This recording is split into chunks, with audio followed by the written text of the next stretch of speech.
And ladies and gentlemen of the jury, the prosecution is not going to get that man today. No, because I'm going to get him.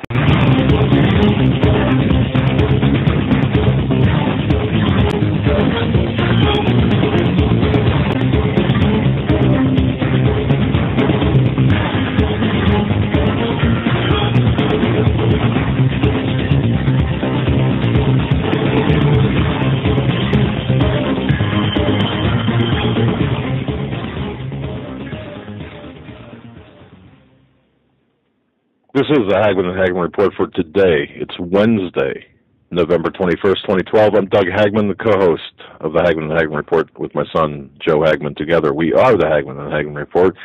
And for the next 3 hours, you're about to hear just a show of unbiased and uncensored news and analysis information. This is stuff you need to know in these perilous times, and they are perilous times indeed. Folks, we broadcast live each and every weeknight from 8 to 11 p.m. Eastern Time. We are also broadcasting, simulcasting on the Christians United Broadcasting Network, and where you can watch Joe currently on camera. I want to thank each and every one of you for joining us. Thank you for your belief and your trust in us, and that's important. We don't ever want to squander that belief and trust as we walk through this minefield of current events together. Joe, welcome tonight. Glad to be here on this Thanksgiving Eve. Got a special announcement. Sunday we'll be doing a show. Yeah, I forgot about this. With Steve Quayle and Pastor David Langford. How great is that, folks? From 9 to midnight, and the title will be The Person and the Power of the Holy Spirit in Your Life. So, Pastor David Langford and Steve Quayle, Sunday night, 9 to midnight. That's a We'll put a link up at the website, and the episode will be updated by tomorrow morning at the latest. Yeah, I talked to Steve today, and he said, look, he in his heart, he felt that that subject needed to be talked about. And, of course, Pastor David Langford is one that, what a marvelous guy. Just a tremendous brother in Christ that he is. Yeah. And tomorrow, ladies and gentlemen, Thanksgiving, we understand there are people without families. We understand that people that are alone and lonely, and there is a difference. Certainly, we invite you to our virtual table tomorrow night. We're going to do a live program, and we're going to talk, have a roundtable discussion of current events, or whatever else might be on your mind. It doesn't matter if 2 people listen tomorrow night, that's 2 less lonely people in the world, 2 less people alone, 2 less people that don't have to spend the time, whatever. So that's very important to us, and we will be productive. But before we go on, I just want to I want to credit my good friend of mine, just a great friend of mine, and a brother in Christ as well, and a believer and a man who's done some just awesome things, and very patriot to the core. And last night we talked about the economic calamities coming down the road, and there will be some economic. There's really an asymmetrical war going on. The dollar has got its problems. The U.S. dollar has problems, and it's going to be the subject of an attack. And we talked about that. But the statement he made to me today, and it's just fabulous. And before the show, I was thinking about this, and really, if everyone could just remember this, write it down, whatever, because I've got it written down. In fact, it's over my desk, so I can look at it every day. And excuse me, what is wisdom? Well, here's what I've written down: wisdom, and this is from my good friend. Wisdom is the ability to foresee future consequences from present action, or wisdom is the ability to foresee future consequences of present action. Either way, you get the meaning. If a wise man will look at what's going on today and will plan accordingly, and we've got to anticipate what is taking place. And he shared with me a couple of stories where he read a newspaper, or would read newspapers. Even as a young lad, would read newspapers and look at the news. And folks, what do you do when you read newspapers? When you read the headlines and the news stories in your local newspaper, or in the USA Today or Wall Street Journal, you're reading about things that have already happened. Well, what do you do with that information? Do you just, oh, okay, is that all you got? No. What you do, what the wise person does, what's that information trying to tell you? What are those headlines trying to tell you? What is the information in that story? What benefit can you get out of that information? What would a wise man do with that information, or a wise woman or a wise person do with that information? Obviously, use that information as a gauge, as a barometer of things.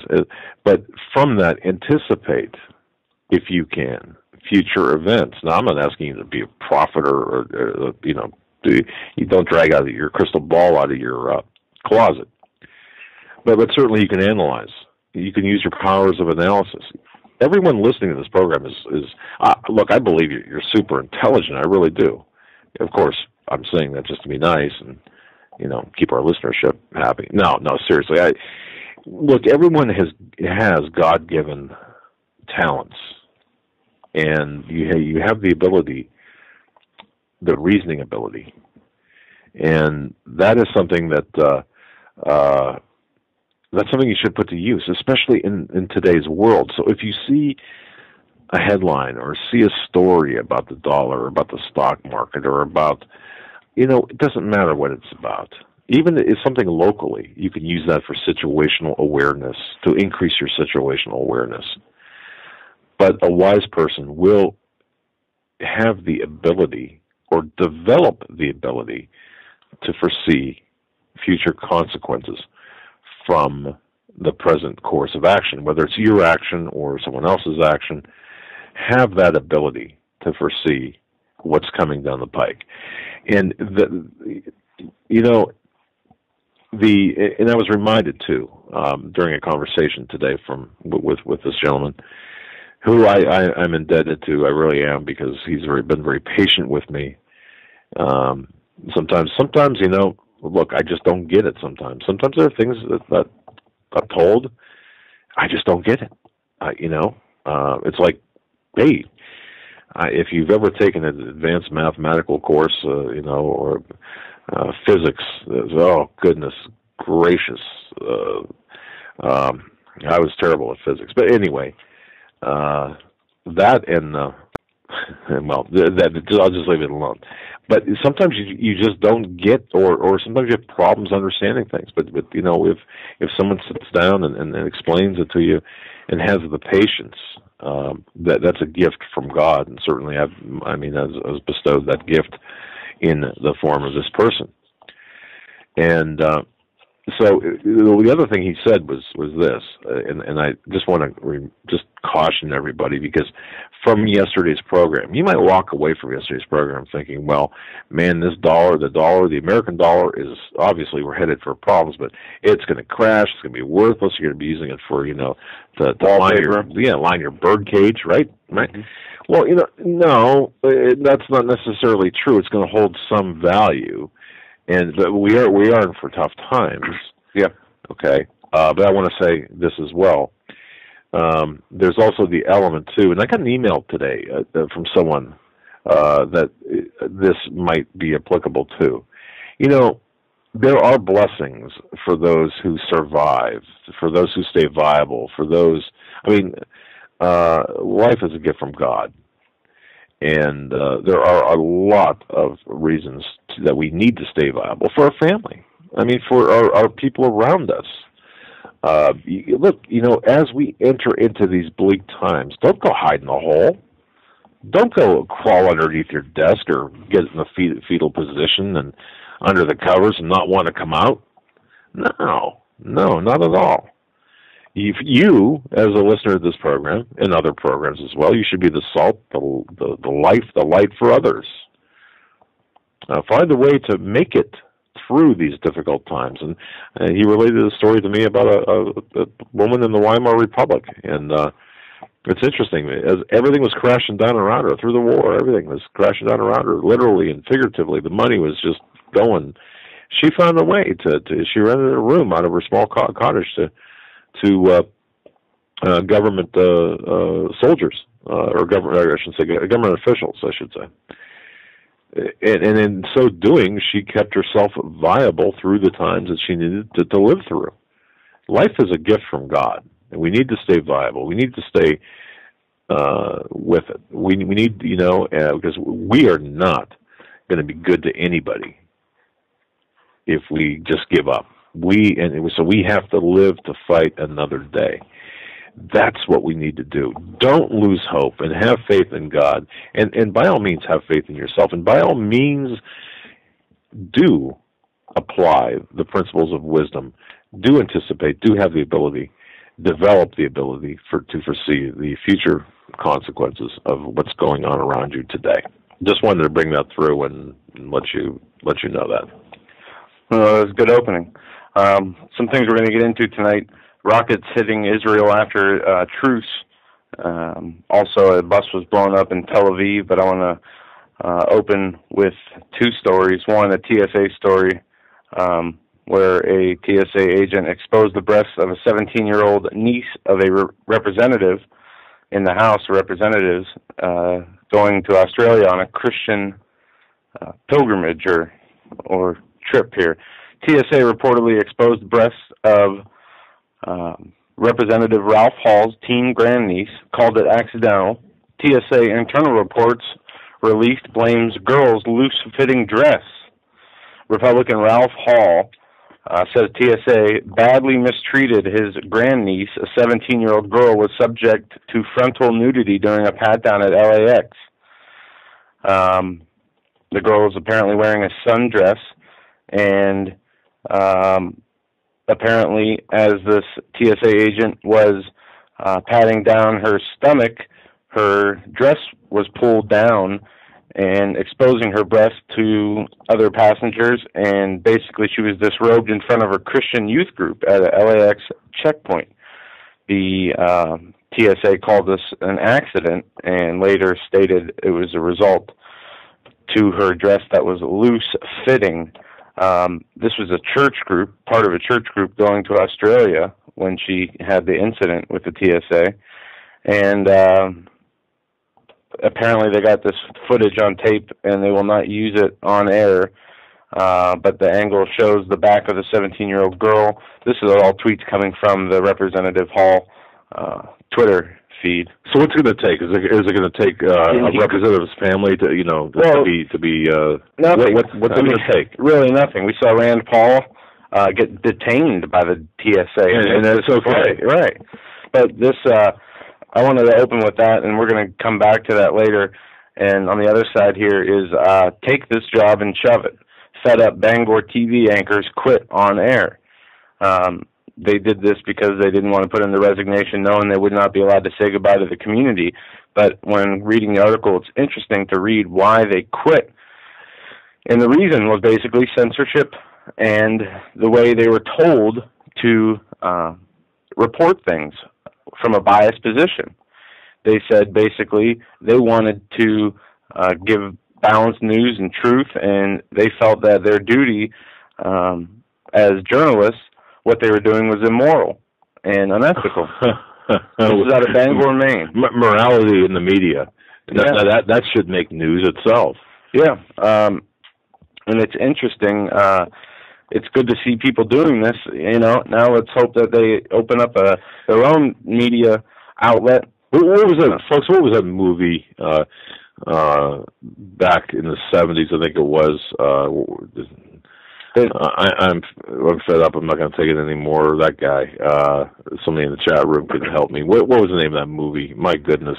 I'll look here, but between the two of these two anchors, Michaels and Consiglio, thank you, John Henry. They had combined 12 and a half years of service at Channel 7, and they go on to say, just wanted to know I was doing the best job I could do and was being honest and ethical as a journalist. And I thought there were times when I wasn't able to do that. This Consiglio goes on to say, they said basically that they were told to move things in one political direction, politically in general, and they would not be specific on which political way they were told or expected to lean while reporting their news. Gee, let's figure this out. But seriously, right. It's good to see, at least some people still have care more about ethics and morals and doing the right thing than money, than their job. But think about what they had to do to get that way. Think about so they had to quit. They had to hang it up. They said that they talked about, for 6 years they've worked there, for 4 years they've been going through this back and forth with upper management. This is what I gathered from just this one article. And that they pretty much were censored and were unable to report the news. He said they say there were changes made every single day to what they reported and how they wanted to report it. Well, yeah, and to build off that, Joe, I've got to tell you this: if you really, whoever out there has some time, and even if you don't have the time right now, you can bookmark this series on YouTube. I got to tell you, I downloaded every single one of these, and I don't know, it's like 9 hours worth of videos. 10 maybe. It's called Evidence of Revision. If you've not watched that, holy cow, you've got to watch it. It's got original news footage going way back into the Eisenhower era. It's got just unseen footage, some of it, and it's just, it shows you, it takes you step by step without really bending things, exactly what was reported versus what happened. It gives you a lesson in history, a very important lesson in history, and it's called Evidence of Revision, and you can search for it on YouTube. But folks, watch it, download it, grab it while you still can, because there's some fabulous information. Hey, watch it really from Eisenhower through I don't know, Reagan and beyond, even the current day, I believe, up to maybe the mid. Maybe 2010 or maybe I'm not sure, but it's just a fabulous thing. So Joe, okay, so you've got a couple of news anchors. Now, was there any kind of public outcry from that or public response? What was that? Their viewers. Well, I haven't seen anything here, and I did not go on to read the comment section, but no, I haven't seen anything from their viewers or an update on what the community says about it. But it is what it is. I mean, this is what it's coming to. You either play the game they want you to play, or you don't have a job. And this is the way it has been going on. But sure, hopefully more people wake up to what's really going on and seeing that they can't keep lying to the American people. And it starts at a national level, works its way down to a local level. Even our local news stations I watch, and it's just ridiculous to watch their reporting. Yeah, I sat in the chief of police office not too long ago. No, and I wasn't handcuffed. Yeah, okay. I was not in handcuffs, but our local police chief, and it was I watched as the story was not unfolding, but in our town there's been a rash of shootings and what have you. And to watch to know the backstory to us, at least more than the average person, and then seeing it play out on the news, it's not quite what's on the news is not quite what really happened, at least in that case. And I tend to think in 99% of the cases you're not getting the full story, or you're getting it with a level of bias that is totally unnecessary. Yeah. Moving on to Israel here.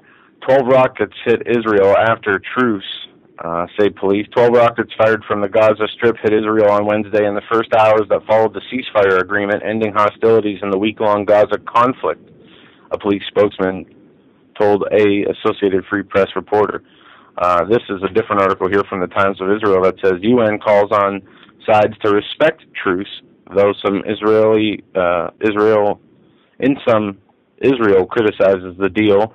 Delight in Gaza, mixed response in Israel to the end of this round of conflict. Israeli leaders, UN, praise Morsi's role. Earlier, 21 injured in Tel Aviv bus bombing. That was earlier this morning, at least when I saw this article. There was a bus that exploded in Tel Aviv. But during the 8 days, they say 1,500 rockets were fired into Israel. 3.8% landed in populated areas. The Iron Dome has an 84% success rate at intercepting 421 rockets. Operation Pillar of Defense has been halted deep in its 8th day with a fragile ceasefire deal negotiated in Cairo. The Times of Israel is live blogging developments. It says refresh on this article for latest updates. I'll post this article in the chat. This is something to follow. Yeah, definitely. And ladies and gentlemen, I really urge everyone to understand the history of Israel, because right now there's this level of anti-Semitism out there and this growing sentiment that Israel is the occupier of a land that's not theirs, and this is not true. People are saying, well, the Palestinians, they're a culture that dates back to ancient times, pre-Bible times. They're indigenous to the land, and that land was conquered and taken away from them by the Israelis. This is absolutely false. The Jews have lived in that area since the ancient times, and traveling to the Promised Land after escaping the bondage of Egypt, the Hebrews under Joshua, they waged war against the former inhabitants known as the Canaanite nations. Okay, well, look, these were horrible nations, horrible countries. They were killing their own babies by offering them up to heathen gods. And this was the main reason why the Hebrews captured Canaan. They did so in obedience to God. So there's a biblical reason why the Jewish people are in this land. Look, they want to avenge God. What do you mean? They're occupying. This is Palestine. Palestine. And you know something that Israel started it. Yeah. Okay, buddy. Okay. Well, this is what I'm reading on mainstream news articles. I'm seeing definitely from MSNBC the most anti-Semitic reporting ever from. I don't even remember the names of the two news anchors in specific, and they weren't regular names to me. Right. But they were really, really hammering away on Israel, saying they shouldn't, be defending themselves because Gaza rockets aren't really, the same. They're fireworks compared to Israel. Yeah. People are dying. Yeah. Okay, that's right.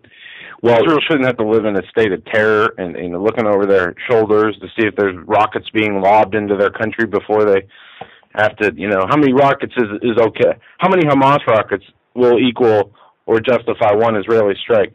I agree that there should be no violence there, and that would be nice. Oh, yeah, but that's not going to happen, because here's the problem.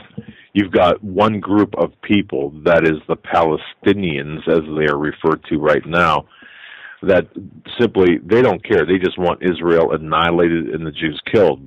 End of story. We don't have to go any further. So how can you negotiate with a group of people or that mindset? You cannot.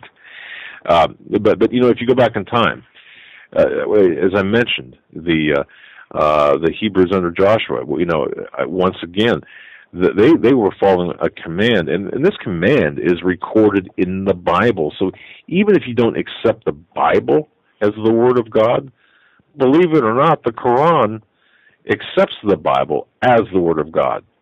Now, think about that. The Quran accepts the Bible as the Word of God. So, in the command for the Jewish people to occupy this area, to live in this area, or that this land is theirs, is written in the Bible. The Quran is not an alternative to the Bible. It's not intended to be. It's a sequel, or that's the way it was intended to be. It's a sequel to the Bible. So this essentially means that the Palestinian Muslims must accept the Bible and its record as a trustworthy source. Well, see, this is what gets me is with the Quran and the Bible. From what I understand about Muslims, and putting the Quran aside, they have basically the same foundational stories. They have Moses. They tell the story of Moses. They believe in, Jacob, Abraham. I mean, they believe in basically the same people. Their roles are changed to some degree, especially Jesus. They say he was only a prophet in the Quran. But the same history applies to... Well, it's recorded in biblical history, and it's recorded in Quranic history. Look, it's a historical record. Now, we also have to realize too that the Canaanite nations, which were conquered, they're completely extinct. No. Wait a second. I know what you're thinking. The Jews committed genocide against the Canaanite nations. No, that's not true. What happened was they just exterminated themselves through attrition over time.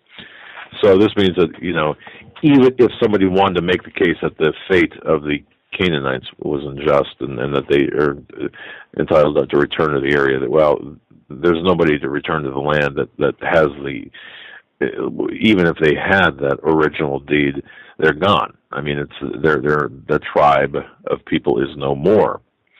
And just moving on very quickly here, and this is important to understand. Israel lived under the rule initially under the rule of various judges, and look, there were a whole bunch of kings, and King David ruled Israel. I don't know, right around 1000 BC, perhaps. And you might correct me on the dates, but you get the idea.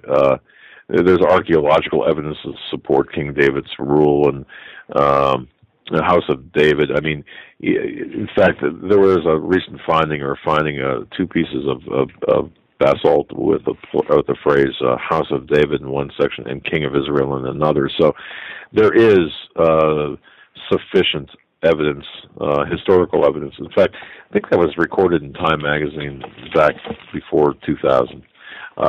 So, look, there's a historical element here that gives the Jews ownership of Israel in a whole lot bigger area than what they currently reside in right now. And that's important. And we can go through the history of Israel, certainly all through the days. And just kind of to give you a little point, so you can perhaps, if there's any discussion of Thanksgiving Day table tomorrow, Yasser Arafat. I mean, okay, well, the term Palestinians, where did that come from? Well, I mean, I watched. I've been saying through Netflix they have a lot of documentaries, and I tried watching all the documentaries they had about Jesus and Israel. Yeah. And one of the documentaries showed they had Palestine as a country back when Jesus was. And yes, okay. There's a story behind that, and let me get to that. There is a story. It was. I mean, I didn't have time to continue.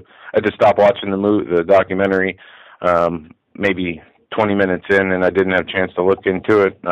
But what they did say was that there was on the map they showed they had Palestine as part of the map, and like I said, I didn't get a chance to look up its validity and whatnot. But what you're looking for, yeah. Well, look, prior to 135 AD, and I'm missing a whole lot of history here.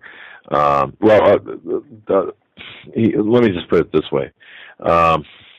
There's a myth out there. It's really the myth of indigenous Palestinians. Okay, now Emperor Hadrian got tired of the Jewish resistance way back sometime during the Second War against Rome in 135 AD thereabouts. There was a revolution which reestablished.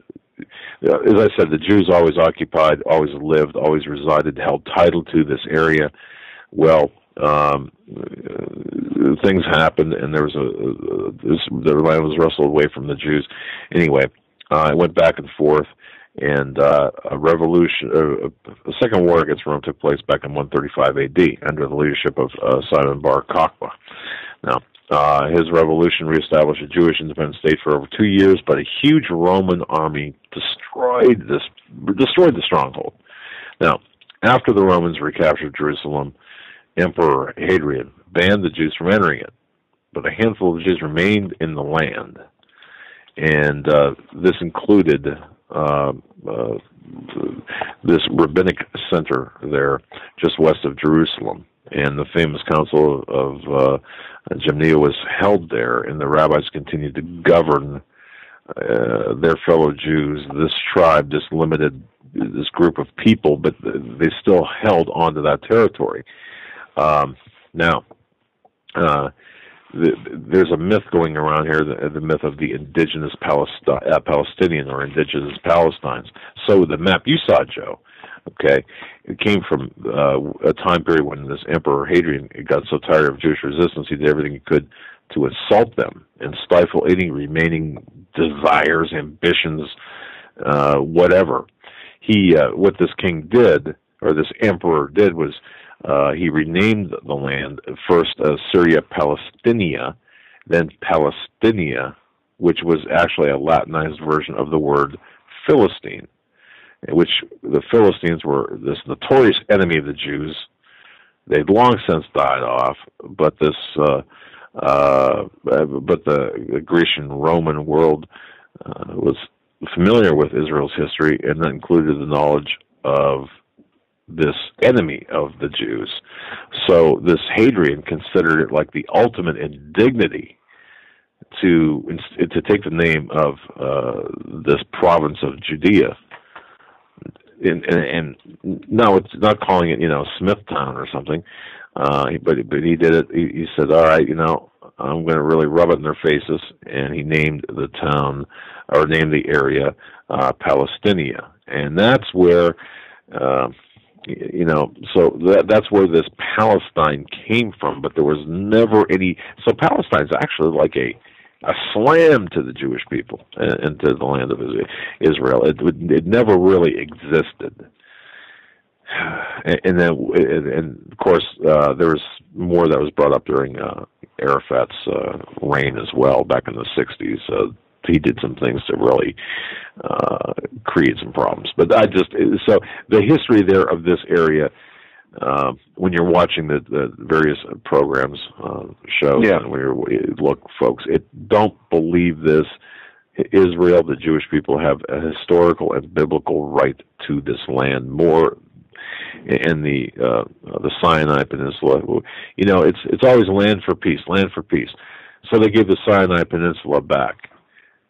Look at what's happening there. Look at what's going on. I mean, and we'll see what happens. I don't feel this will be a real truce or ceasefire as rockets continue to be launched into Israel. We'll see if that calms down or not. And keep you updated as the show progresses if anything changes. A couple of things that needed to be mentioned here. A headline off Drudge, Own It. Top 5 states to be hit hardest by 2013 tax increases supported Obama. Sandy-ravaged New Jersey families face $7,000 tax hike and fiscal cliff stalemate. It's actually $6,933. Families in Hurricane Sandy ravaged New Jersey will face the highest tax increase as a percentage of their income, 6.82%, or about $6,933 more in taxes, if Congress does not reach an agreement on the fiscal cliff tax issues during the lame duck session, according to analysis by the Tax Foundation. Excuse me.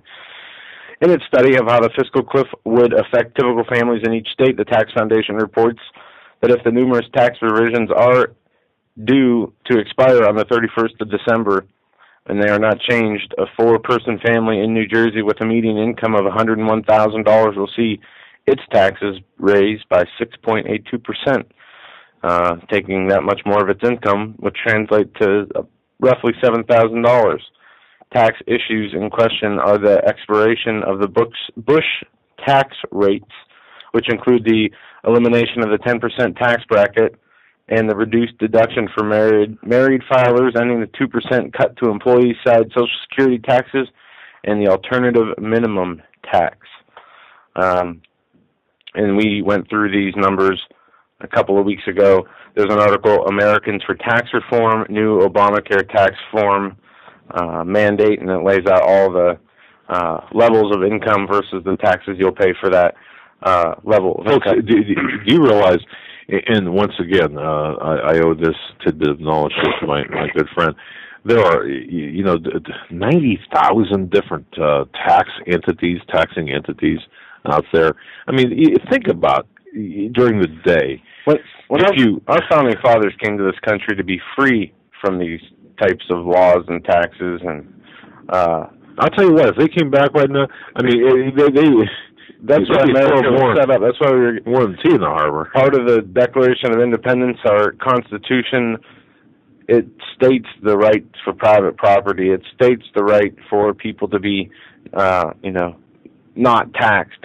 In the Declaration of Independence, it talks about the outrageous taxes and the amount of tax collectors and different taxes that they had in Britain's rule, and that's why they had to get away from that system, because they were overtaxed,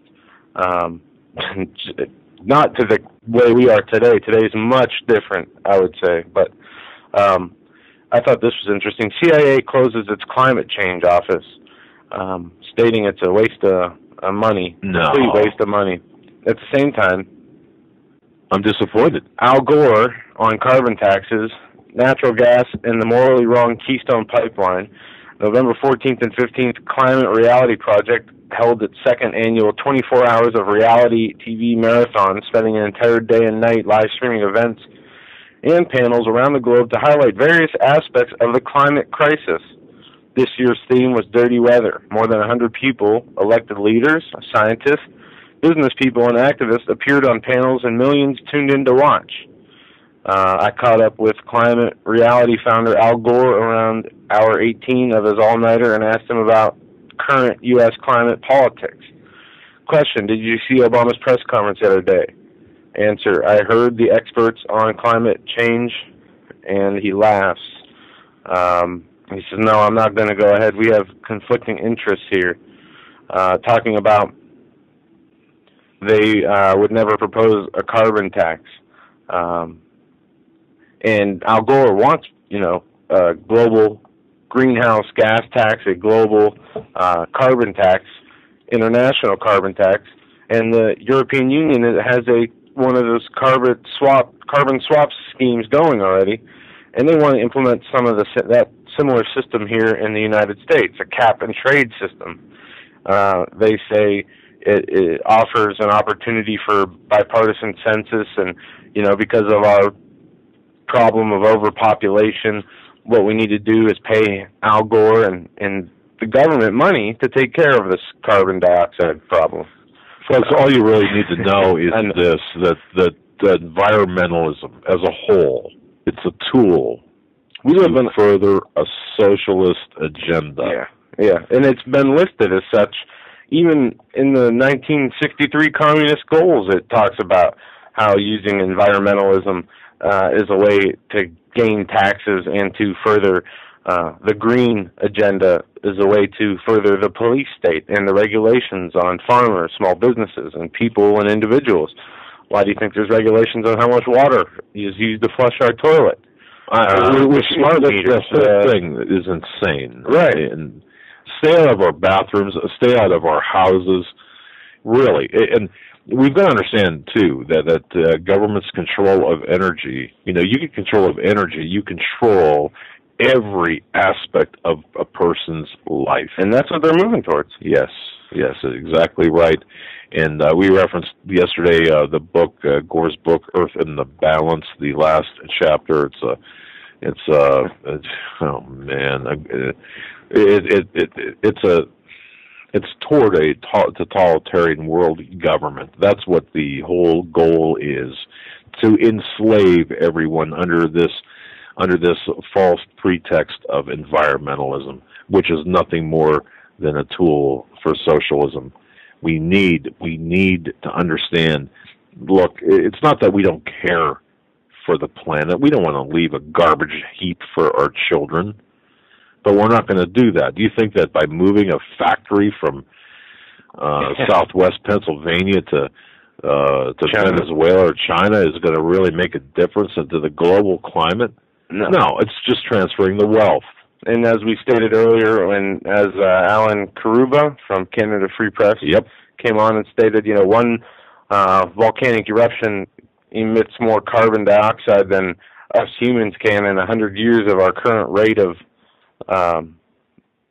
letting the carbon dioxide go, or however it goes out. Another report here. Organic farmers condemn U.S. report, claim it favors GMO foods. Organic growing and food safety advocates on Tuesday condemned an advisory report to the Agriculture Department, claiming its recommendations would be costly for farmers who want to protect their conventional crops, also now controversial crops, from being contaminated by GMO, also known as genetically engineered varieties. The groups were responding to a report submitted Monday afternoon to the U.S. Department of Agriculture by a committee signed by USDA, with studying how the biotech agriculture could coexist with the organic and conventional agriculture. Of particular concern in the report is the recommendation that the organic and non-genetically engineered conventional farmers pay to self-insure themselves against unwanted genetically engineered contamination. This from a statement by the Natural Organic Coalition. This proposal allows the USDA and the agriculture biotechnology industry to abdicate the responsibility for preventing genetically engineered contamination while making the victims of the pollution pay for the damages resulting from their contamination. So basically, you have to pay Monsanto to try to protect yourself, or you pay them a fee, so when your crop gets contaminated with theirs, they just don't come and steal all yours. Well, that's what it breaks down to. It's completely ridiculous the way that this the organic, genetically modified fight continues.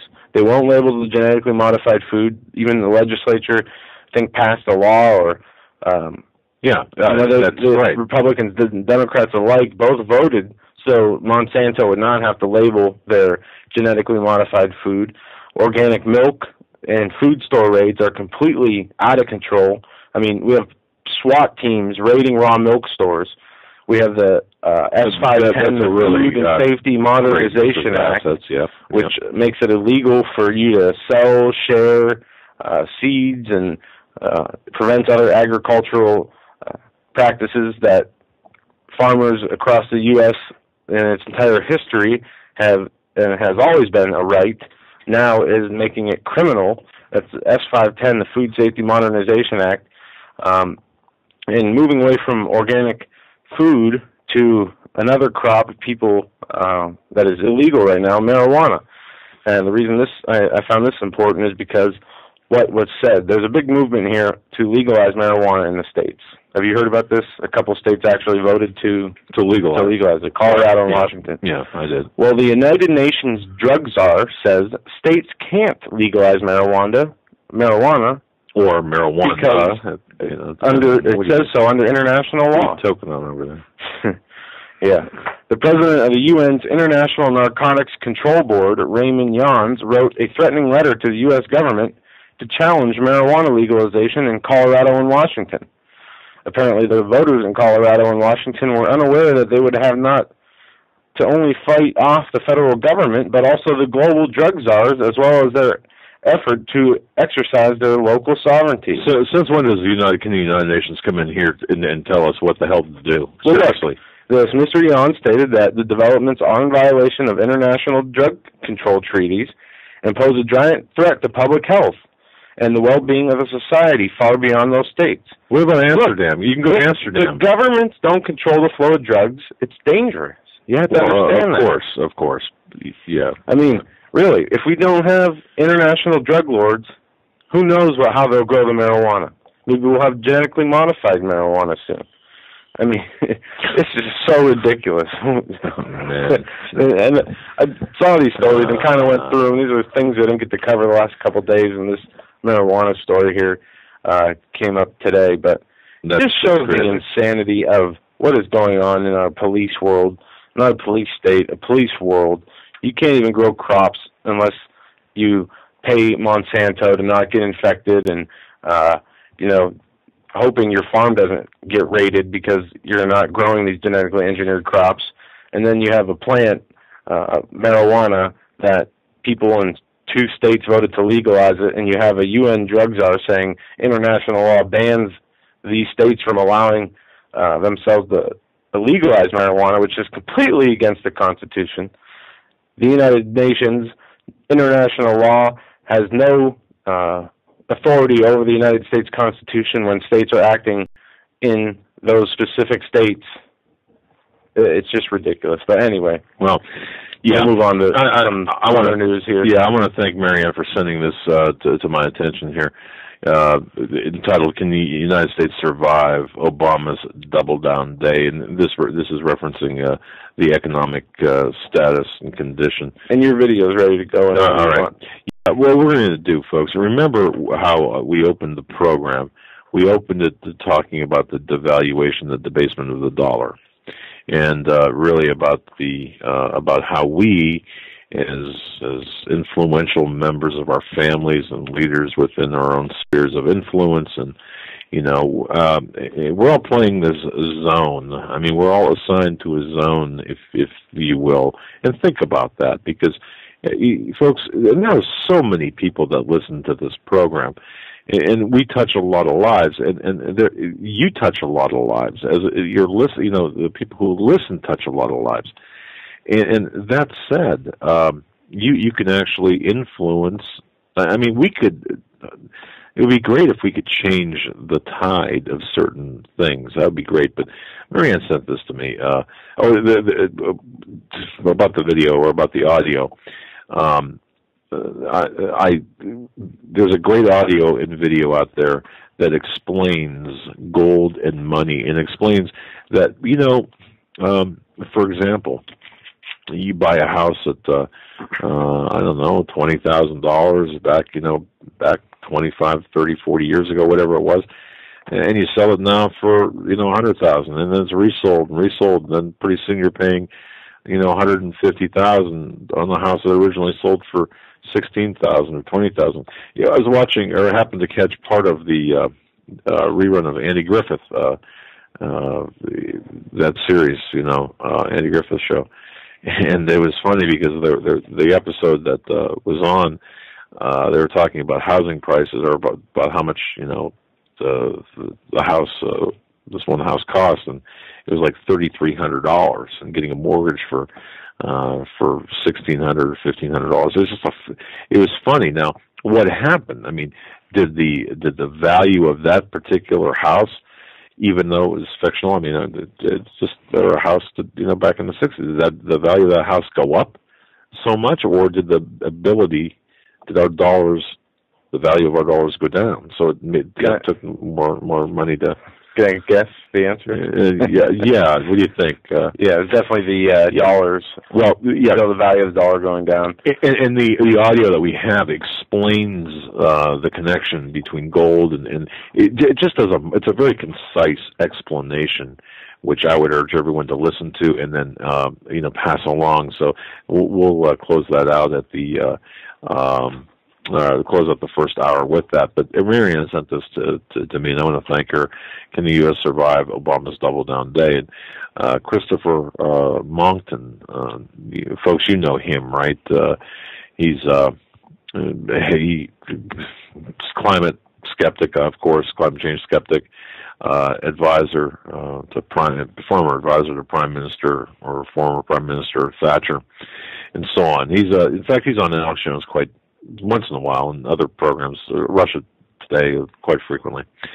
Anyway, the article that I believe this might have ran on WorldNet Daily, but anyway, could Barack Obama achieve that rare feat as president, doubling the national debt during his term of office? And more importantly, is the question: can the nation survive Obama's Double Down Day? And think about this. Now, according to the Treasury, the national debt when Obama took office or wrestled control of the office was like $10.6 trillion. It's now up by 54%, 16.3 trillion roughly, and going up. That's 105% of the value of everything the U.S. makes and sells in an entire year. Now think about that.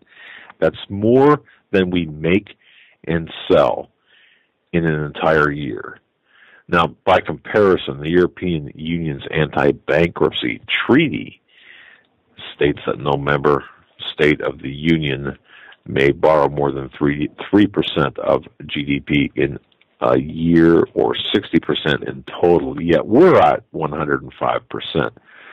Now, just for as visuals here, the article says if $16.3 trillion,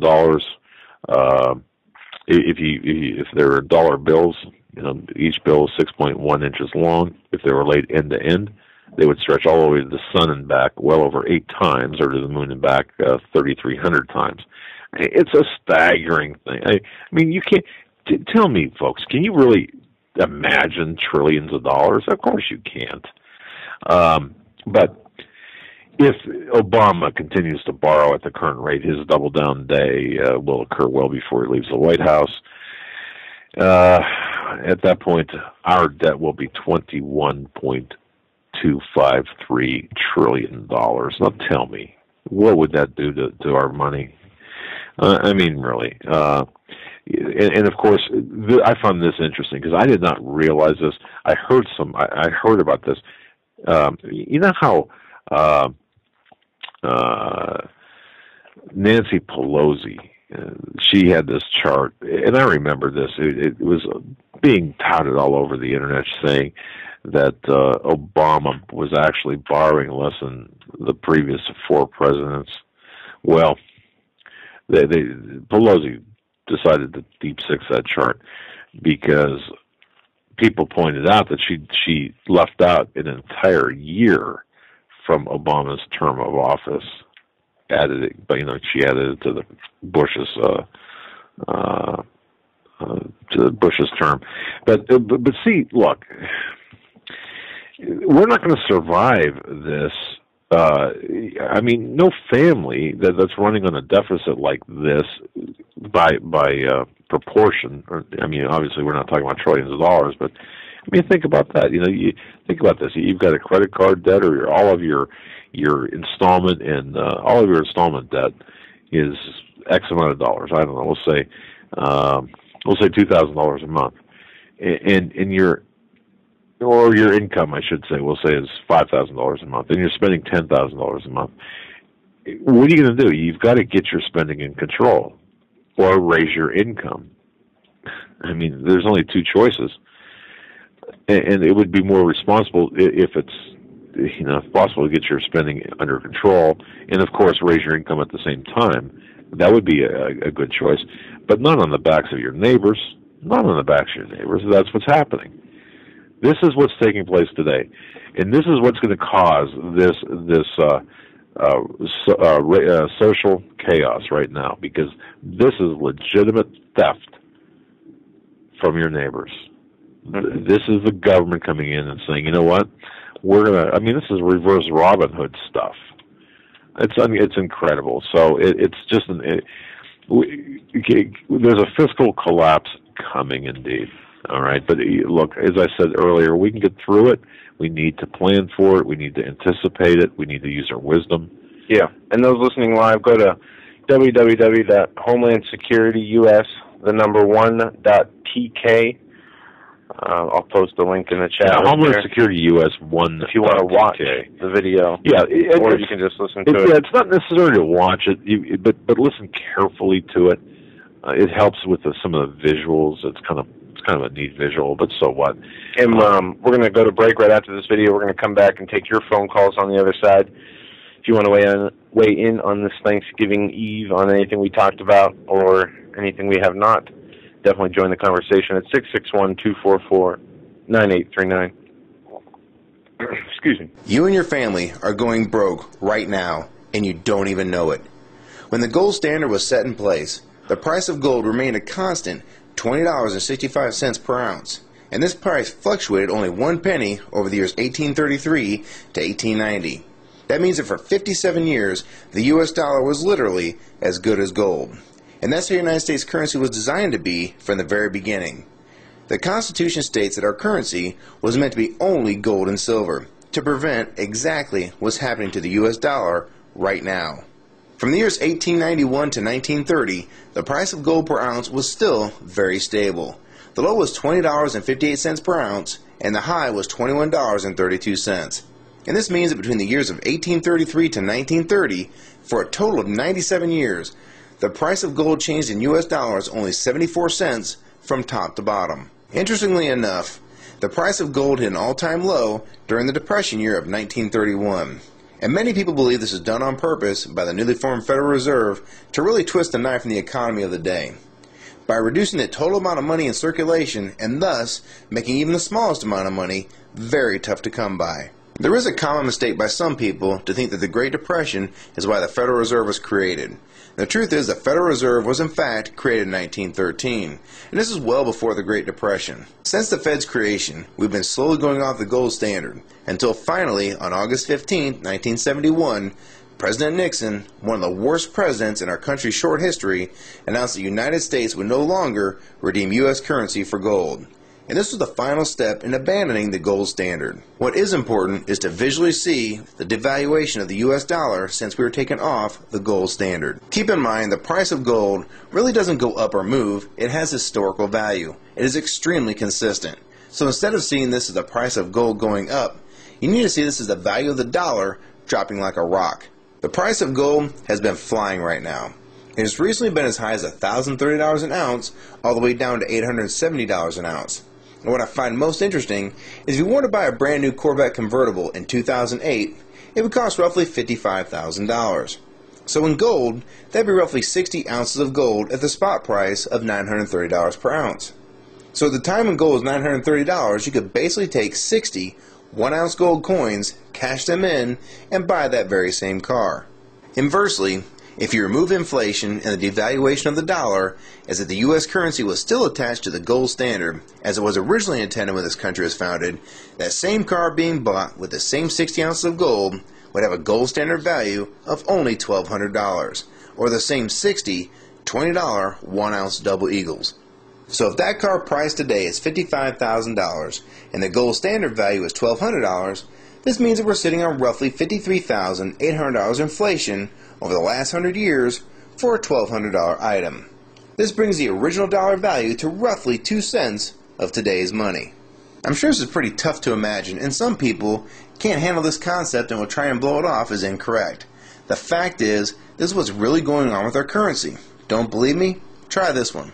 Back in 1964 and earlier, a quarter would buy you roughly a gallon of gas. This is because the quarters made in 1964 and earlier were made of 90% silver and 10% copper. So the spot price of silver being $17.20 an ounce, this makes that quarter's actual value $3.11. So you can see that same 1964 quarter will still buy you roughly a gallon of gas today. And in case you're wondering, it takes about 5.5 silver quarters to make up a full ounce of silver. This is a fact. The price of gold may fluctuate with the value of the dollar. But this doesn't change the fact that precious metals such as gold and silver have maintained their value throughout time. And the only thing that changes is the value of the currencies that are not tied to gold and silver. This is what the Founding Fathers warned us about and tried to prevent from happening with the Constitution. What people need to understand is that the excess printing of the United States currency is just another tax on the American people.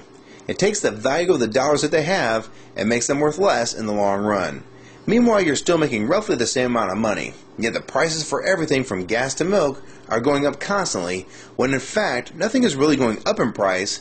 It's the dollar's actual value that's been dropping and not prices going up. I can't emphasize this enough. If you like this video and find it helpful, please rate it and share your comments on the subject, favorite it, and most importantly, please share this video with everyone you know. I can't tell you how important this is. We need to let people know that they're losing all they worked so hard for and they don't even know it.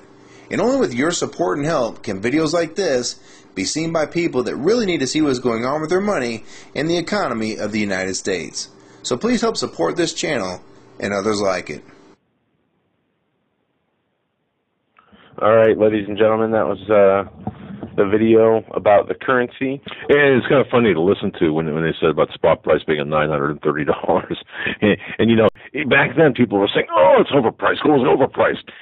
Yeah, my goodness, what are you people thinking? $2,000 last year, or the beginning of this year. Look, like that. You know, it's yes. It's not. And I remember Steve Quayle telling me about how when it was $300 an ounce, people were calling him a thief. Hey, you're pushing gold to $300 an ounce. You're a thief. We're up against the break, folks. So the first hour, we'll be back after these short messages. You're listening to the Hagmann and Hagmann Report this Wednesday, November 21st, 2012, this Thanksgiving Eve. We'll be right back.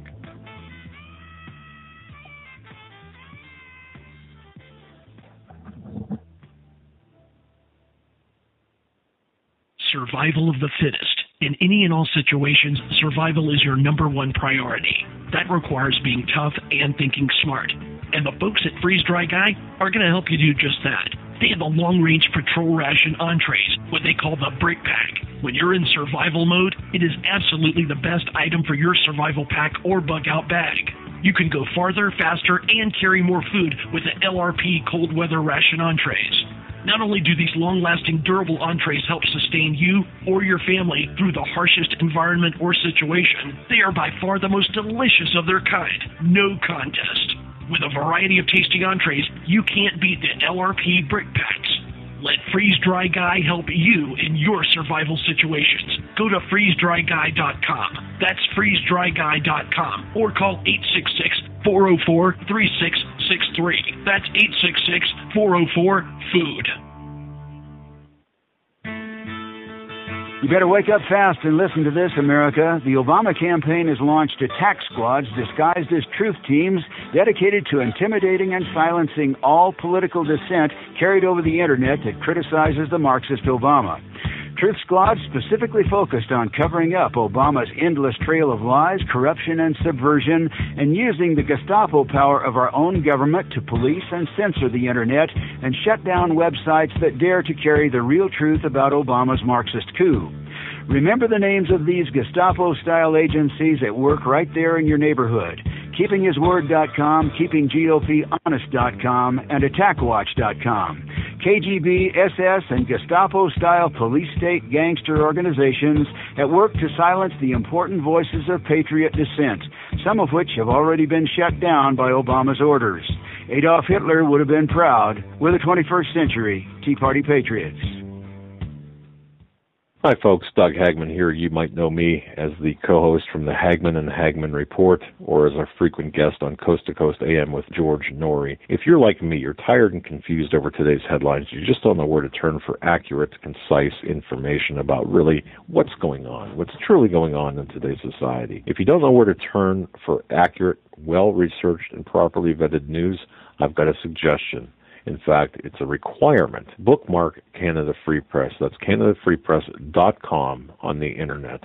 It's just not for Canada. It's for news across the world. Judy McLeod, founding editor, has put together a vast array of talented writers like Kelly O'Connell, Daniel Greenfield, Dr. Eileen Johnson-Powell, a lot of guest columnists, very talented writers. Folks, that's Canada Free Press at CanadaFreePress.com. Now mobile friendly. Follow on Facebook, because without America, there is no free world.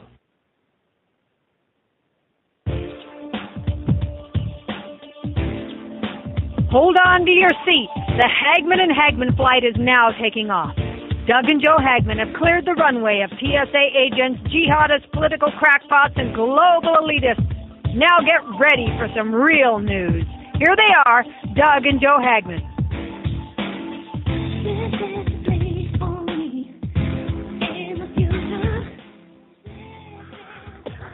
And welcome back, ladies and gentlemen, to hour number 2 of the Hagmann and Hagmann Report this Thanksgiving Eve, the 21st of November, Wednesday, 2012. We want to hear from you. 661-244-9839 is the number, and you can talk about anything that is on your mind, anything you see that is important in the news as we continue to press on here. You know, I kind of want to take a little bit of a just a trip back in history, I mentioned Evidence of Revision, that video series, Evidence of Revision, which is really a great video series. Don't forget, people, what is tomorrow aside from Thanksgiving? Aside from Thanksgiving, of course, it's the anniversary of the JFK assassination. And how do I know this? Because every time I turn around, I'm seeing Oliver Stone's JFK on some cable channel. John F. Kennedy assassination, even though I wasn't born, obviously. Obviously, yeah. I've taken a very big interest into what has happened, what did happen. I remember the Warren Commission, the different theories, looked into Lee Harvey Oswald, into Jack Ruby, into George Bush's connection into this, into Nixon's connection. There is so many dirty hands in this, I believe. But what is, I guess, what are your thoughts? Was Kennedy shot by Lee Harvey Oswald, as the Warren Commission stated, or was the overwhelming evidence of multiple guns and wounds that were different from there? Are you asking me? Yes. Oh, look. I'm asking you for the sake of the audience, because I don't think this is something we've gotten into too much on the show. Right. But we had, we've had Ed Haslam, the author of Dr. Mary's Monkey, and looked at some concurrent issues, concurrent plans at the time. It's my understanding, based on people who know the true story, that Kennedy was supposed to be assassinated, of all places, in Chicago. That's my understanding. And I've heard New Orleans. Well, Chicago. I think there were three places. I think one was in Florida, one was in Chicago, and then finally Dallas. And they got him in Dallas. And based on everything, first of all, no, the Warren Commission is a work of fiction. So Arlen Specter was lying. Arlen Specter, Gerald Ford. Look, these. Oh man! I know we don't have to get into the whole. No, but it's important to know some of the players. And J. Edgar Hoover, the cross-dresser who said the mafia didn't exist. Well, yeah. Helped along with the and Nixon too, with the keeping evidence away that should have been. Here's what and folks, I don't know, listeners to this program live, and you can even chime in with this. I'd be interested to hear. One thing that I've always wondered about, reportedly there was some connection between Watergate and the Kennedy assassination. Obviously, Watergate that happened and right after, 72, 72, 73, but 10 years after the Kennedy assassination. I watched footage from Kennedy's speech in Fort Worth before going on to Dallas. And once again, I go back to the Evidence of Revision series. And if you look at the way Johnson looks at Kennedy, oh my goodness. It's almost with contempt. Well, no, it's not almost. It's with obvious contempt. And now, I'm not saying that this Evidence of Revision during the actual footage. I mean, there's actual news footage of him arriving at Fort Worth and going to, getting ready to give the speech at the Fort Worth on the day of his assassination, and giving the speech, and then leaving to go to Dallas. Where they're saying different, or there's overlays, text overlays during the footage, and it's kind of interesting how they mention. I just happened to tune into Homeland Security US 1.tk. And apparently, Troy's got a nice picture of me, or the live video of me next to JFK. It's interesting. Now, if he could put you, inside the car with him as they're going down towards Stemmons Freeway, that'd be interesting. Yeah. Thanks for that. You just made my ears bleed. But yeah, so if anyone's got any information about the or any theories about Watergate, Nixon, and Kennedy. I'd be interested to hear that. But also too, as I was listening to the broadcaster, because they, again, live footage from Fort Worth prior to Kennedy going to Dallas, the broadcaster at the time was talking about the assassination of McKinley and about a lone gunman, and it was really, it just seemed, in retrospect, it seemed like, man, that's out of place. Yeah, there was a House committee investigation on assassination. That was from the 70s. 76 to 79. Yeah, I remember that. They used acoustic evidence to say that there were 3 shots fired in under 1.18 seconds or something like that, 1.81 seconds. And they, unlike the Warren Commission, they said that the Kennedy assassination was a conspiracy. Yeah, and here's, look, I don't believe the wild, outlandish theories. I don't believe that he was shot from a device within the car. I don't believe that.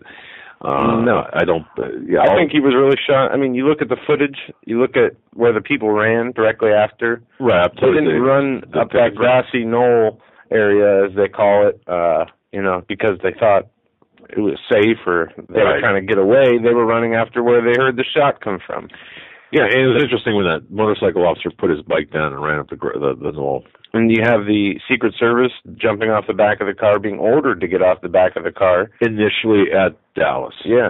After leaving the airport. And you have the video evidence of him getting assassinated, which, if you look at the video, there's no way you can say that bullet came from the rear of John F. Kennedy. No way. I struggled with that because of that headshot, the massively graphic headshot. There's no way.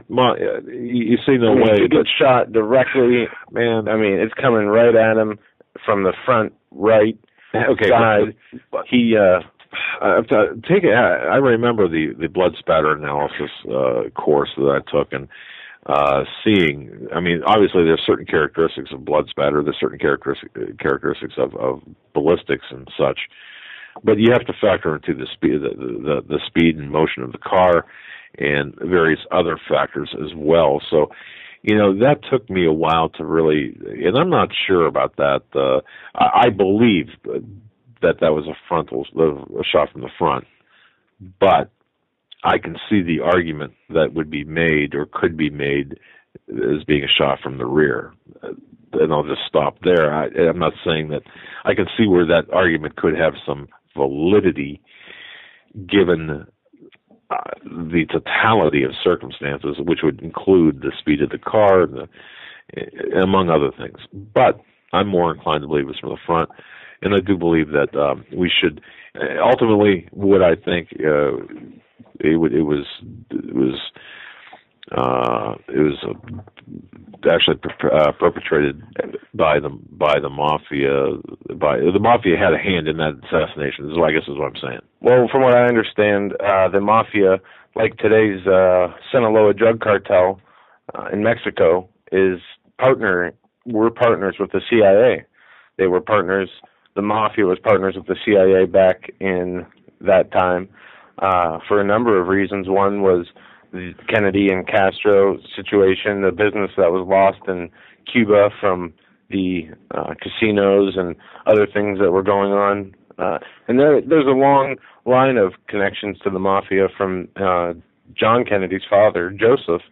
And he did some things during Prohibition and after Prohibition that had him intertwined with the mafia. And from what I understand, one of the theories is that Joseph Kennedy said if the unions would back up, then this is what I watched from one of the documentaries. They said the Chicago mafia felt they really helped him get elected, and that they voted in favors. Robert Kennedy was the attorney general, and he was going after the mafia real hard. And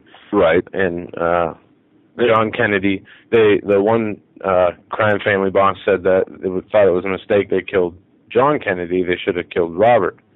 Well, you cut the head off the snake it was the theory behind that, and that did render Robert Kennedy useless in a sense, and I don't mean that in any demeaning fashion, but whatever it's worth, Kennedy issued an executive order to abolish the Federal Reserve. Right. And yeah, there's people in the chat room saying he refused to go along with the New World Order, One World Government plans. You know, I'm not sure about that. He issued a series of executive orders that really laid the groundwork for Obama's March 16th executive order. He was the one that established the executive orders through the FEMA executive orders. You know, yes. And then the executive orders in February 16th, 1962, he gave Kennedy signed several executive orders which would have allegedly gave certain dictatorial powers to appointed bureaucrats in the event of a national emergency. Right, and I've gone through all of the executive orders from Kennedy. I've got them downloaded separately on a hard drive. Yeah, there are things that he did that and I'm of the opinion, or I'm thinking this way. Think about this. For those right-wing Christian conservative Bible-clinging gun grabber, gun-owning patriots, if Obama was riding on a motorcade in Dallas and was assassinated, all right, my question is to you, well, would you care? And I'm asking this legitimately and intellectually, how would you feel about that? I mean, and there was a cover-up. Regardless of who the person is, it's my view that I really believe that the nation, we're a nation of laws. Even if you don't like the individual, and there was a lot of animus toward Kennedy in Dallas and across the country, and many of the same signs you see with Obama against Obama, save democracy, vote Kennedy out, or things like that. That same sentiment exists today. That climate exists today. And so this also brings me to the race statement too. My goodness, I mean, Kennedy was white, and look at the signs back then, and they were not very nice signs. And we have the same signs today. Now, I don't know. But with respect to the assassination, there's a lot of reasons. Yeah, Jesse Ventura did one of his shows on this where he had Edward Hunt, who confessed to pulling the trigger, and he also did have, when he was arrested in the Watergate scandal, it was reported that he said to Nixon, "Get me out of here and give me some money, $2 million, or I'm going to start talking." And Nixon said, we got to get him out of there, or he's going to uncover the whole Bay of Pigs thing, which had nothing to do with one another, but it was referring to the Kennedy assassination. Yeah, I've heard that, and is that the link, the Watergate link, or again, is there something else that? There's something about Watergate that is bothering me a lot, or has bothered me a lot. It just didn't make sense. If you think about Watergate, nothing really about Watergate made sense to me. Still, now, today, it just didn't make sense. It doesn't make sense. So there's something else to Watergate. Now, could it be connected to the assassination? I don't know. But so think about that, folks, as well. But that's kind of an interesting intellectual discussion for kind of exercising the old and if people want to call in and discuss the JFK assassination, we'll talk about it, because that's a subject that you and me have had hours of constant discussion and debate on and talk, and we've watched. We actually taped all the, what was it, last year the History Channel ran a 24-hour special on unseen news reports, live news reports, reactions from all different places. I gotta tell you, I don't believe, like, for example, the way the History Channel and other channels present certain things, they only, having a limited knowledge of the inside, because people who've written books about certain, for example, Oklahoma City, how they portray the Oklahoma City bombing and the events there, it's sometimes they'll buy up the rights to, we'll say, an investigative report book type thing and then never air it. Well, why is that? Well, they don't want that information out there. Why cloud? There we are. We've got on the video channel, we've got Joe I'm the extra driver or the Secret Service man that should be in front of the car. I think you're sitting on the hood of the vehicle. Yeah, folks, if you want to just if you want to, and I'll be eventually I'll be joining the video channel at some point in the near future. But it's Homeland Security US 1. The number 1.tk to watch the program as well as listen. We have a caller online, our friend, host of Braveheart Radio, Patriot John. Don't know the guy. Hey guys, how you doing tonight? Good, John. How are you? What's up, my friend?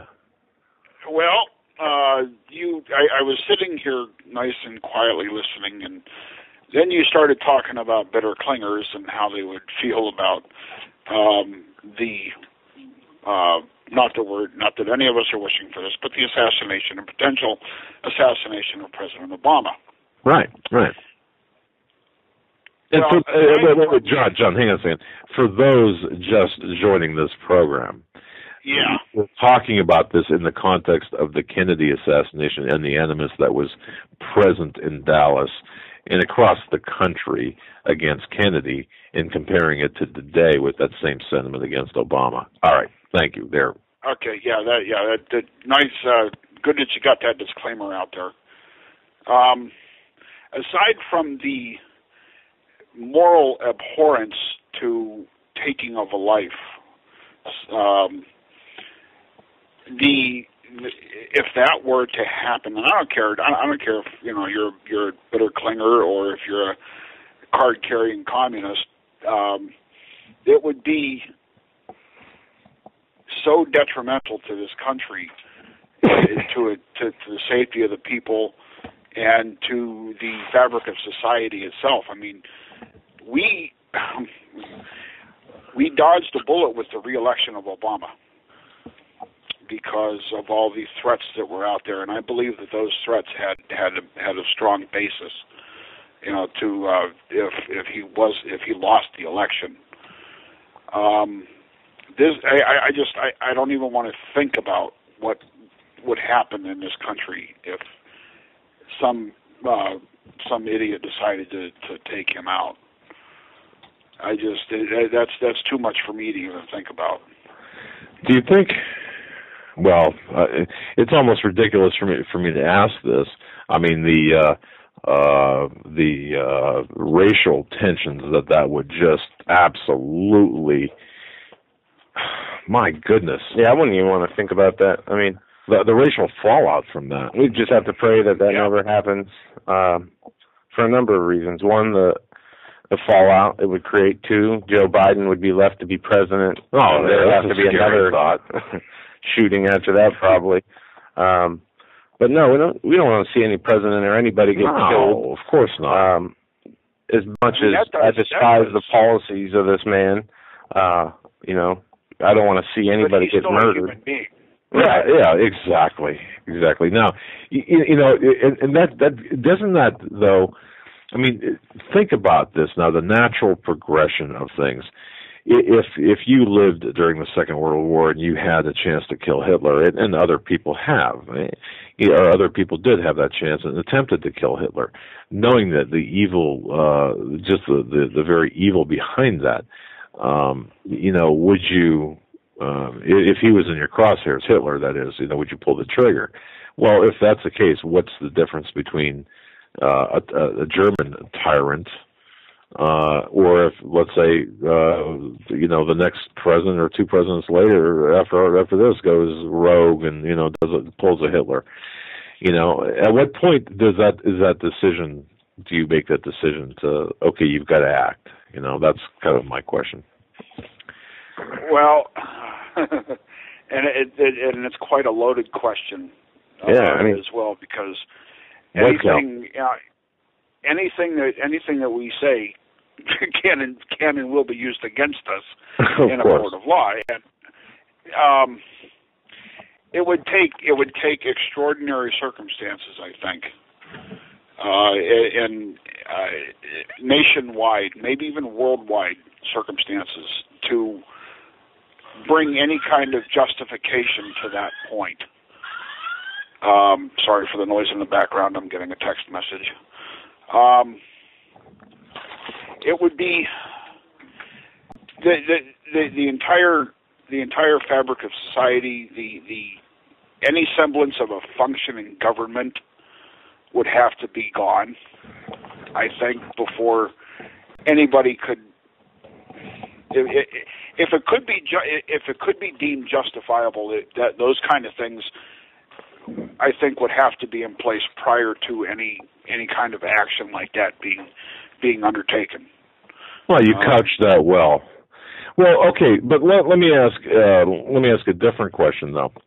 Would you you know what, John? I don't even know how old you are. Okay, I don't know if you remember the Kennedy assassination or not. And, no, I'm 45. Okay, I was a young lad, and I remember being a little peeved that, and I remarked to my parents, I said, how many times are they going to shoot this guy? And you know, and of course that didn't go over too well. But what do you think of that? I mean, what happened in Dallas that day, 49 years ago? Well, I am with Joe, and I've been of this mind for a long time. There's no way that was a shot from the rear. The head on a relaxed body will not pitch backwards from an impact from the rear. It just won't happen. Now, if the shot had been lower in the back, below the shoulders, right? Yeah, maybe. But we all know the result. We're not going to get into the graphic details. There's no way. That shot came from the front. And if you remember the Zapruder film, and I got something to talk about related to the Zapruder film here in a second, but if you remember the Zapruder film, after that shot, Jackie was jumped out of her seat and landed on the hood of the car as right. He was speeding away. A lot of people think she was grasping for the Secret Service agent to get him into the car, help him. No, she was picking up his brain, pieces of her husband. Right, his skull. That does not come from that from a rear impact of a bullet. It doesn't happen. Well, I agree with you. I just want to urge people, or we just want to say this. I understand where the rear shot comes from because I'm not backing up or retreating in my opinion. I just know that there are. I know the arguments on both sides with respect to that particular shot, and to dismiss it, just to look at the picture and say, "Oh, that came from the front," I think it's not quite. It needs more analysis. But that said, I do personally believe as well that shot came from the front. But yeah, yes, I understand about the fragments, skull fragments. Now there was a couple of years ago, maybe more than that now, on one of the learning networks. I don't know if it was History or Discovery or the Learning Channel. I can't remember. But they did they set out to debunk all the conspiracy theories regarding the assassination once and for all. And they went through this entire detailed scenario. They recreated the scene with exact elevations and distances and all that. And they, through their efforts, they conclusively proved, so they say, that there was one gunman, 3 shots. The fatal headshot came from the rear. Now, in the course of this, they showed bits and pieces of the Zapruder film. Right. And at the very end, when they were wrapping up and saying, "Yeah, all you conspiracy theorists, you don't know what you're talking about, blah blah blah," they played the Zapruder film almost entirely all the way through, but they stopped it just before the final impact, and used the excuse, "We don't want to offend some of our more sensitive viewers." Now, how convenient is that? They never showed it. Yep. They never showed it. You know, they showed that part of the film throughout the entire program because they didn't want to offend their more sensitive viewers. But that, to me, those few frames of the final impact prove conclusively that the shot came from the front. Okay. There's no doubt in my mind whatsoever. Well, and I believe that, by the way, I just believe the Zapruder film was tampered with. I think that there's evidence to support that. Some say that it was interesting to me that some say that the presidential car slowed down almost to a crawl speed, and the Zapruder film was tampered with to make it appear that it didn't do that. That's one bit of information out there. I don't know if there's any truth to that, but to me, anything that the government maintains touches related to an incident of that caliber, of that nature, they're going to make sure that before it's re-released, it fits their official line, and I think too that's continued through today. So I mean, that's one of the reasons why the Kennedy assassination, John, to me is important, because some of the very same tactics used back then are still used today. They're tried and true techniques. Yeah. So but what would happen? What would have happened had Kennedy lived now? What world would we that's always, and we tend to deify, or we tend to make larger than life these people who die at that age, and I don't know. I mean, we had he not been assassinated, I think things would be different to an extent. But I remember when the attempt on President Reagan happened. I was in school. I was in 5th grade. Wow. Okay. Jeez, I feel old. And for those who were wondering about the siren alarms heard in the background, that is John's emergency firefighting phone. I thought perhaps he was calling from this jungle or something. I don't know. Okay. Anyway, they interrupted our day with an announcement over the PA that President Reagan has just been shot. No word on his condition yet, and everything just kind of froze. For the rest of the day, everybody was just like, "How's the president? How's the president?" And up until that point, Reagan was a maverick, in my opinion. He totally bucked the system, and they had to kill Kennedy because he was way out of line. Shooting Reagan put him back in line, and the rest is history, in my opinion. Huh. Well, yeah. Things about that assassination, the Reagan attempted assassination, I should say, of Reagan. I was at the Hilton Hotel. I think it was 3 weeks after that, the same hotel that he was shot, where he was shot, and I remember walking out in the area there and just looking and thinking, wow, this is an area that could have radically changed history. Right. But yeah, things with the attempted Reagan assassination with what was his name, Hinckley. Hinckley. Yeah. Wasn't there a connection, a family connection, or some sort of connection between Hinckley and Bush, or the Bush family? Yeah, there was. I don't remember exactly what it was, but there was a family business connection there between Bush and the Hinckley family. Yeah, I mean, there's just so much out there that I think if we really knew the truth, we'd never look at this country, never look at the sunrise and sunset the same way. I don't know, but man, so I don't know, John. It's to me, it's worth researching for historical purposes and for seeking the truth, because to me, all of this is part of a larger agenda. That's mine. Oh, absolutely. Yeah. Nothing happens by accident.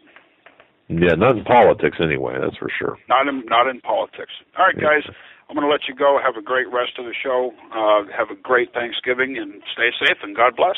All right, buddy. You take care. Thanks, John. Have a good one.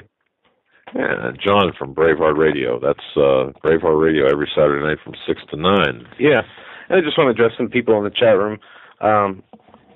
There was a short debate going on about Christmas decorations and the date of Christmas and how it's not accurate with the birth of Jesus. And I asked, someone help me come put up a tree, and I got a response: don't put up a tree because it's idolatry. And I do agree to a certain extent with some things. I do agree that Christmas is obviously on a day that was not Jesus' birthday. Of course not. But this goes to Thanksgiving too, because regardless of what the mainstream reasons are for the holidays, or what they're reported to be, or what they've turned into, we know, and the Lord knows in our heart, mentally, right, that we're celebrating His birth. If we're celebrating His birth and not materialism and these other things that have accompanied these holidays, like Thanksgiving. Thanksgiving is a time for being thankful, I'd say, giving thanks, helping people. It's not a time to sit around and be lazy and stuff your face and watch football and argue with your family about stupid things. It's a time to come together and let's get in a headlock. Come on. Tomorrow at the table, you get your brother-in-law in a headlock and give him a noogie or something. Yeah, whatever bring up Obamacare at the very beginning. There you go. That's right. And especially if you... And you might have a whole turkey to yourself. When you invite your homosexual sister and her friend, just start railing on the sins of the iniquity of that. No, look. Okay. I wanted to address it. No, and I'm glad you did, because there are real purposes for holidays, and there are things we should not take part in as true Christians. And we can even take this down to the argument of a crucifix versus a cross. Oh, I'd never have a crucifix in my house. Okay, well, fine. Look, you to me, if you have a cross, a crucifix, whatever, it is just merely a reminder. It is. You're not praying to the cross or praying to the crucifix. You're not using it as an iconic or idolatrous item. It's not. And I understand the argument too. Well, geez, would you have a pentagram? Of course not. Of course not. Don't take it to ridiculous, fallacious levels. Some people just, to me, and this is just me, and think, you know what? Think what you will. Some people just take things to such extremes. They lose sight of really what's important. You're right. You know what? Christmas trees. I understand. Christmas is based on this. The pagan. I understand all that. Right. The bottom line is, but celebrate the birth of Jesus Christ for crying out loud. And the gift He gave us. And the gift He gave us. Yeah. Forget about all the other crap. Right. Does that mean you can't have a Christmas tree? No, it doesn't mean that. Are you worshiping the Christmas tree? No, you're not worshiping it. If you are, there's a problem there. Look, and you know what? And I'll tell you something. If by virtue of having a tree in your home brings together family, and even creates the environment for family to sit around and to engage in fellowship, isn't that great? I mean, it's not a demonic symbol. I mean, people can look at football. People can look at a freaking football and say, "Man, you shouldn't have that football there." Oh, come on, seriously. No, but it speaks more to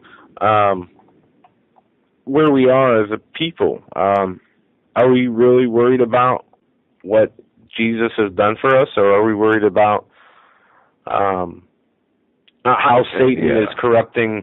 I mean, we need to focus on the positive, especially if there's something overtly evil, sinister, or intentionally bad being practiced. That obviously needs to stop. Right. But to nitpick about little things, I mean, I'm not going to say you're bad or wrong. No. But just from my experiences, from what I know in my heart, I just don't see anything wrong with putting up a Christmas tree. But that might change throughout my life. I don't know. But that's what I want to say. Yeah, and that's fine. But here's the thing. I mean, we have a lot. See, it's not the issue is not the tree. The issue is not the eggnog and all that. It's where your heart's at, where your mind's at. And I mean, look what Paul Harvey said. He said, if I were the devil, I'd make Easter, the symbol of Easter, an egg, and the symbol of Christmas, a bottle. Right. And does that mean that because you have a colored egg on your table that you are completely dismissing the entire meaning of Easter? Of course. No, the problem is when you do take the Christmas and look at it from we'll say a perspective of a child who does not, or maybe has parents who are not on fire for Jesus, who doesn't understand or wasn't taught the real meaning of Christmas, looking at Christmas, it's time for gifts, or it's a holiday to buy people gifts and receive gifts and have a tree up, and completely remove Jesus from the holiday. That's obviously wrong. That Jesus has to be the center because it is about him. And if you're doing that, then you're doing what you're supposed to. And a lot of this too, I believe, a lot of the flack and the arguments and the minutia, or arguments over the minutia, covers it distracts. It intentionally distracts from the larger issues that we need to take a look at. We need to focus on. I mean, we are in a spiritual battle between good and evil. Absolutely, positively. It's a battle being fought here, not only earthly but a non-earthly battle, and it would be like being on the front lines or being in a war zone and saying, hey, you know what, you shouldn't be wearing your dress uniform out here. When that person in the dress uniform, that's the only thing they had on, that the only thing they had available when they came out, to fight at the front line of the battle. And meanwhile you're arguing while bullets are flying and people are dying. No, come on, look, keep your eyes on the fight. Don't get distracted by the little things. That's my opinion. If you don't like it, fine. Turn it off. Turn me off. Or call me an idiot. I don't care. But we have bigger issues here. There's bigger issues, and and I respect you. I respect your opinion. I do. I respect it. But do I agree with it? No, because again, it's the distracting from the bigger issues. And I'm sure, once again, and here's the thing, Joe. I don't want to get involved in a long, drawn out. People call and say, "Well, I don't think we should have this because once again, that detracts us from the real issues at hand." Yeah. And we got the Middle East on fire. We got our economy tanking. We got people lying to us left and right. These elected officials lying to us left and right about current events. We need to hold these people accountable. We got Benghazi that not one single elected official has any. Where are we at in that? You've got Obama saying we're going to investigate that. You got who's in charge of the investigation? Thomas Pickering. Well, who's Pickering? When you start looking at things, at these people, Pickering is the guy.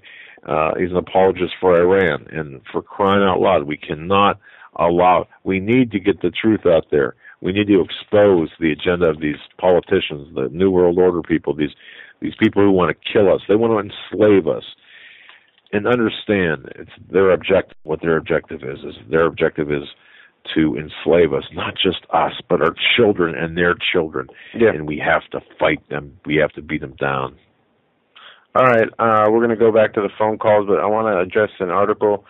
NSA refuses to release secret Obama directive on cybersecurity. Also, Obama covertly signs directive authorizing military to control the Internet. and abortion falls 5%, the largest drop in a single year in a decade, but it is not that big of a drop at all, as there were still over 700,000 abortions this year in America. And we'll get into that, but we're going to go to the phone. Wait a minute, 700,000. Over 700,000. Area code 214. We're coming to you. Thanks for holding. You're live on the Hagmann and Hagmann Report. Hello. Hello, gentlemen. Sorry, this is Jan in Dallas. Oh, hi, Jan. Hi. This is probably old news to you, but I just heard this last year that after the assassination, the papers were full of the right-wing movement killing Kennedy. It was in the Dallas area, the newspapers. And as investigators, if you could help me on this one, I always thought when Mrs. Kennedy tried to get off the back of the hood, the trunk part, she was trying to get away from bullets. Does that make sense to you? You don't go toward bullets, you go away from them? Well, okay, from my perspective, okay,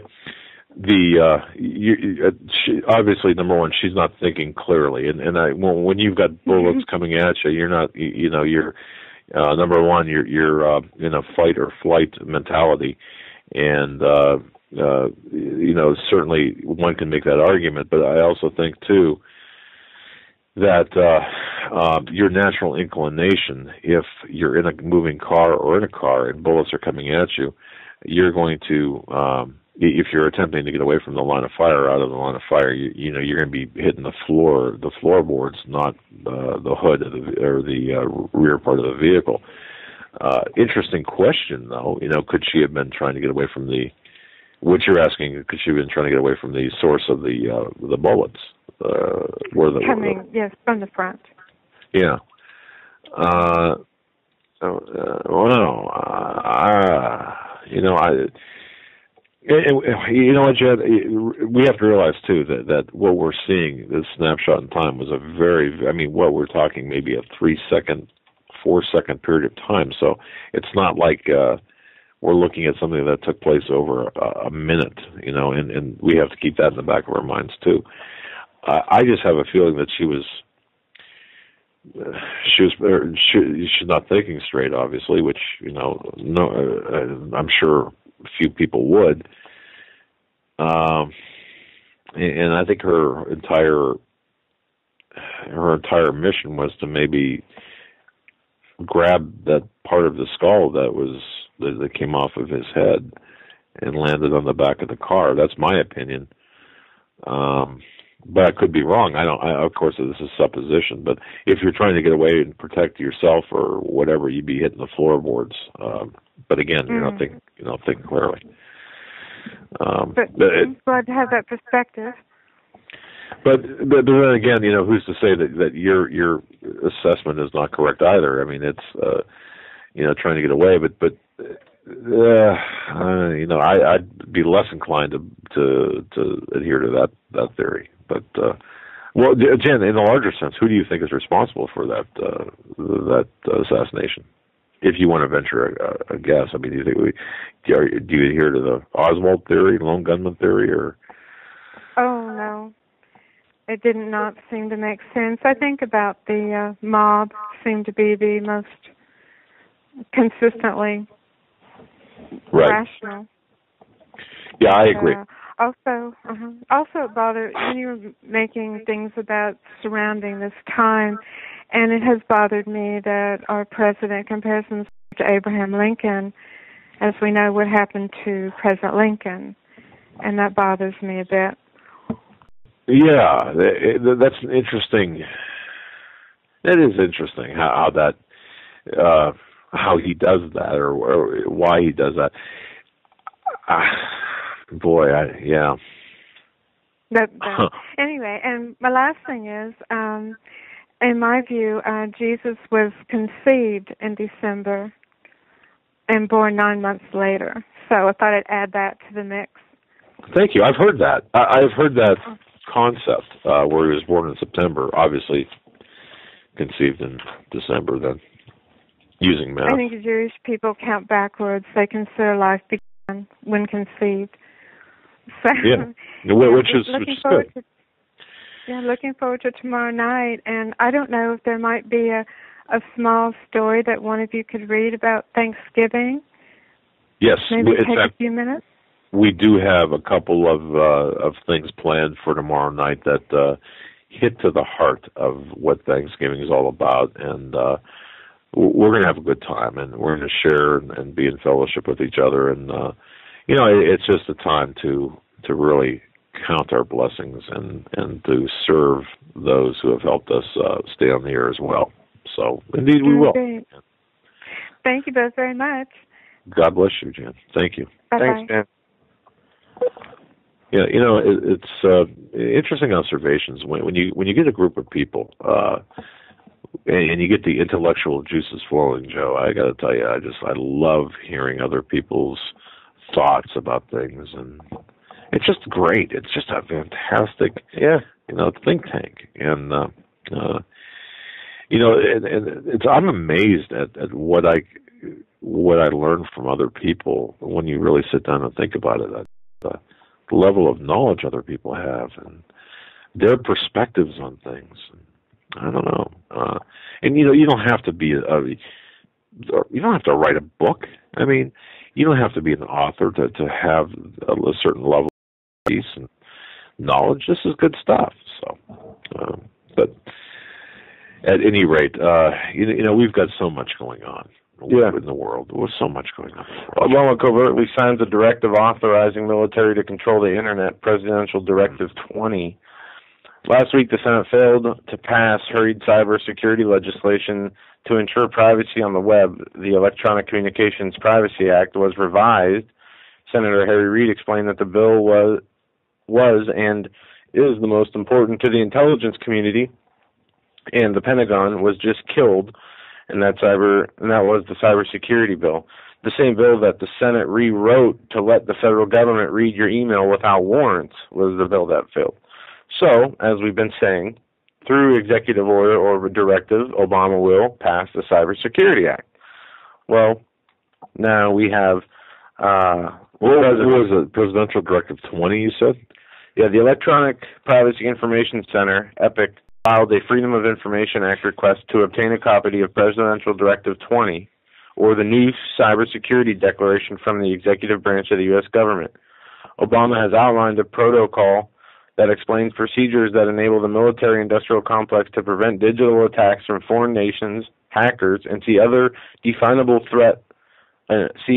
any other definable threat to the national security by specifying constitutes an offensive and defensive action in the rapidly evolving world of cyber war and cyber terrorism, where an attack can be launched in milliseconds by unknown assailants utilizing a circuitous route. Circuitous, I'm sorry. It is said that PPD 20 directs the military to take over the Internet in the event of a cyber attack, when it is acknowledged by President Obama, has outlined a protocol that explains procedures that enable the military-industrial complex to prevent these digital attacks from foreign nations. What happens when they come from our own nation, though, I guess? This secret law allows the NSA and the Pentagon to employ armed forces to ensure American cyber infrastructure and digital communications. Look, the such places like RT, they're reporting that this is directed at military enforcement of the NDAA on American soil. Okay, and I think if everyone takes a few steps back and looks at this, I think that perhaps they're more correct than they are incorrect. And what does that mean? Well, it means the control of the Internet, and to such an extent that they could they could unplug us if they don't agree with our political posturing or dissent. If they feel that this is a dissent, we could be censored. Will that happen? Well, could very well happen. This updates a 2004 presidential directive by the way, which ostensibly addresses this growing cyber threat. Look, it's not about security. It's about control. That's what it's about. Mm-hmm. And don't for a minute believe, folks, that we've got on the internet, don't believe that you can actually turn the lights out in Beirut from your laptop. Okay, the infrastructure is not. No, it doesn't work that way. So preventing things from cyber attacks, it just does not work that way. But it would be nice. Not nice, but it would be interesting if it did. Thankfully, it doesn't. Yeah. Moving on here. This is something that we mentioned. A judge denies bid for a nativity scene in Santa Monica. I don't know if we got into this or not, but there is another case being reported where an atheist group wants to block a nativity scene. This one here is in Santa Monica. The city of Santa Monica can bar seasonal displays, including a nativity scene that has appeared in Palisades Park for nearly 60 years, a federal judge ruled Monday. In a closely watched case that has attracted national attention, Judge Collins denied a request from the Santa Monica Nativity Scenes Committee to erect multiple large displays depicting the story of the birth of Jesus in the park overlooking the ocean. The Coalition of Churches has erected this display every December since the 1950s. But last year, after requests for displays spots exceed the space allowed, the city held a lottery to allocate spaces. Atheists won 18 of 21 spots. Now I got a question. What kind of religious displays are atheists going to put up when they believe in nothing?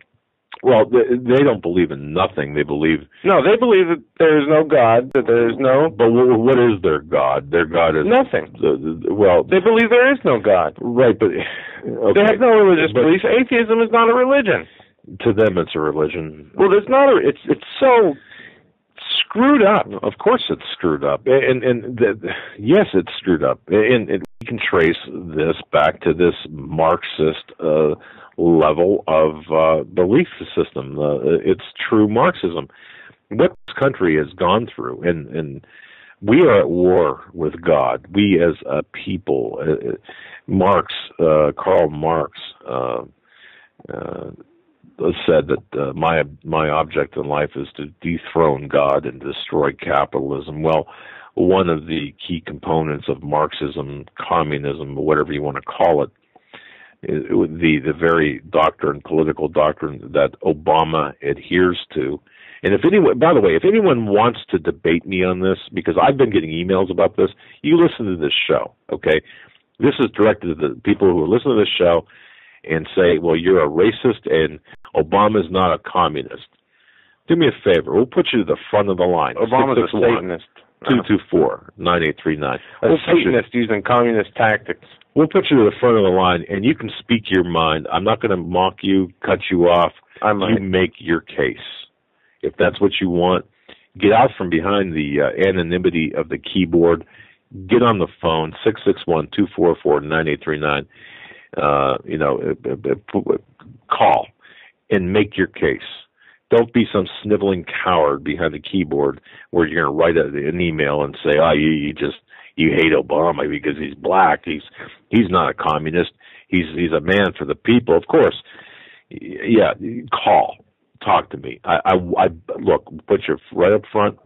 We'll give you airtime as long as you're respectful, and we'll have an intellectual discussion. And at the end of the day, we'll see. At the end of the conversation, we'll see who convinces who. So, but this is all Karl Marx. They've infiltrated our schools, our media.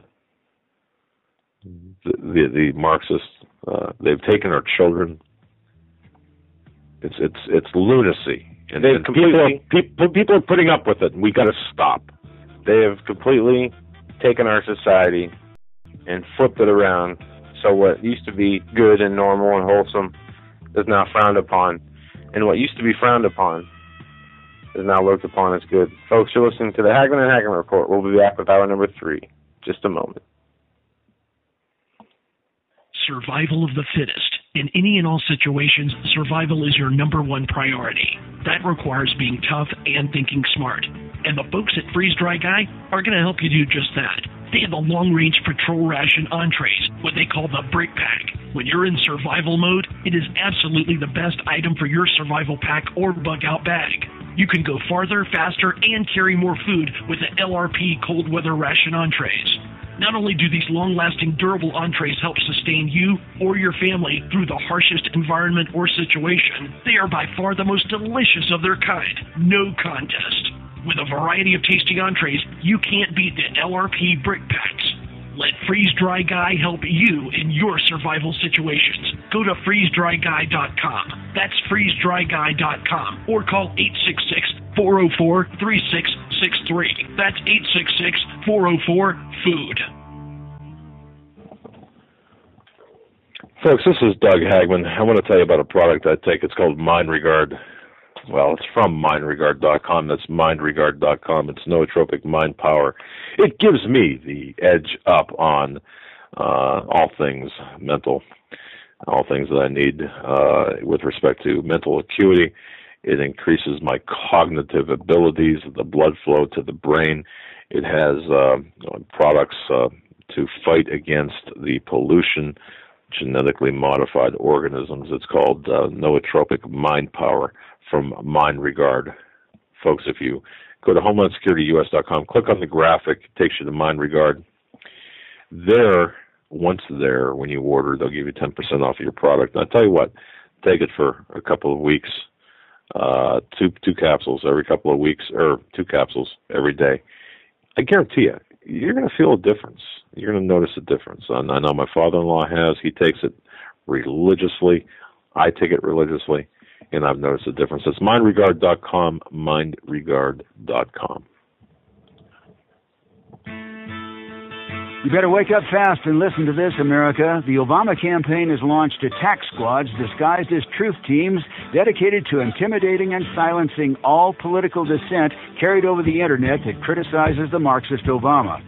Truth squads specifically focused on covering up Obama's endless trail of lies, corruption, and subversion, and using the Gestapo power of our own government to police and censor the internet and shut down websites that dare to carry the real truth about Obama's Marxist coup. Remember the names of these Gestapo-style agencies at work right there in your neighborhood. KeepingHisWord.com, KeepingGOPHonest.com, and AttackWatch.com. KGB, SS, and Gestapo-style police-state gangster organizations at work to silence the important voices of patriot dissent, some of which have already been shut down by Obama's orders. Adolf Hitler would have been proud. We're the 21st century Tea Party patriots.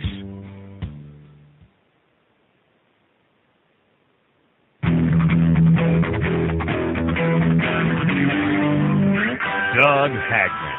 One guy that doesn't need a bullhorn to get your attention. You want answers? I want the truth! You can't handle the truth!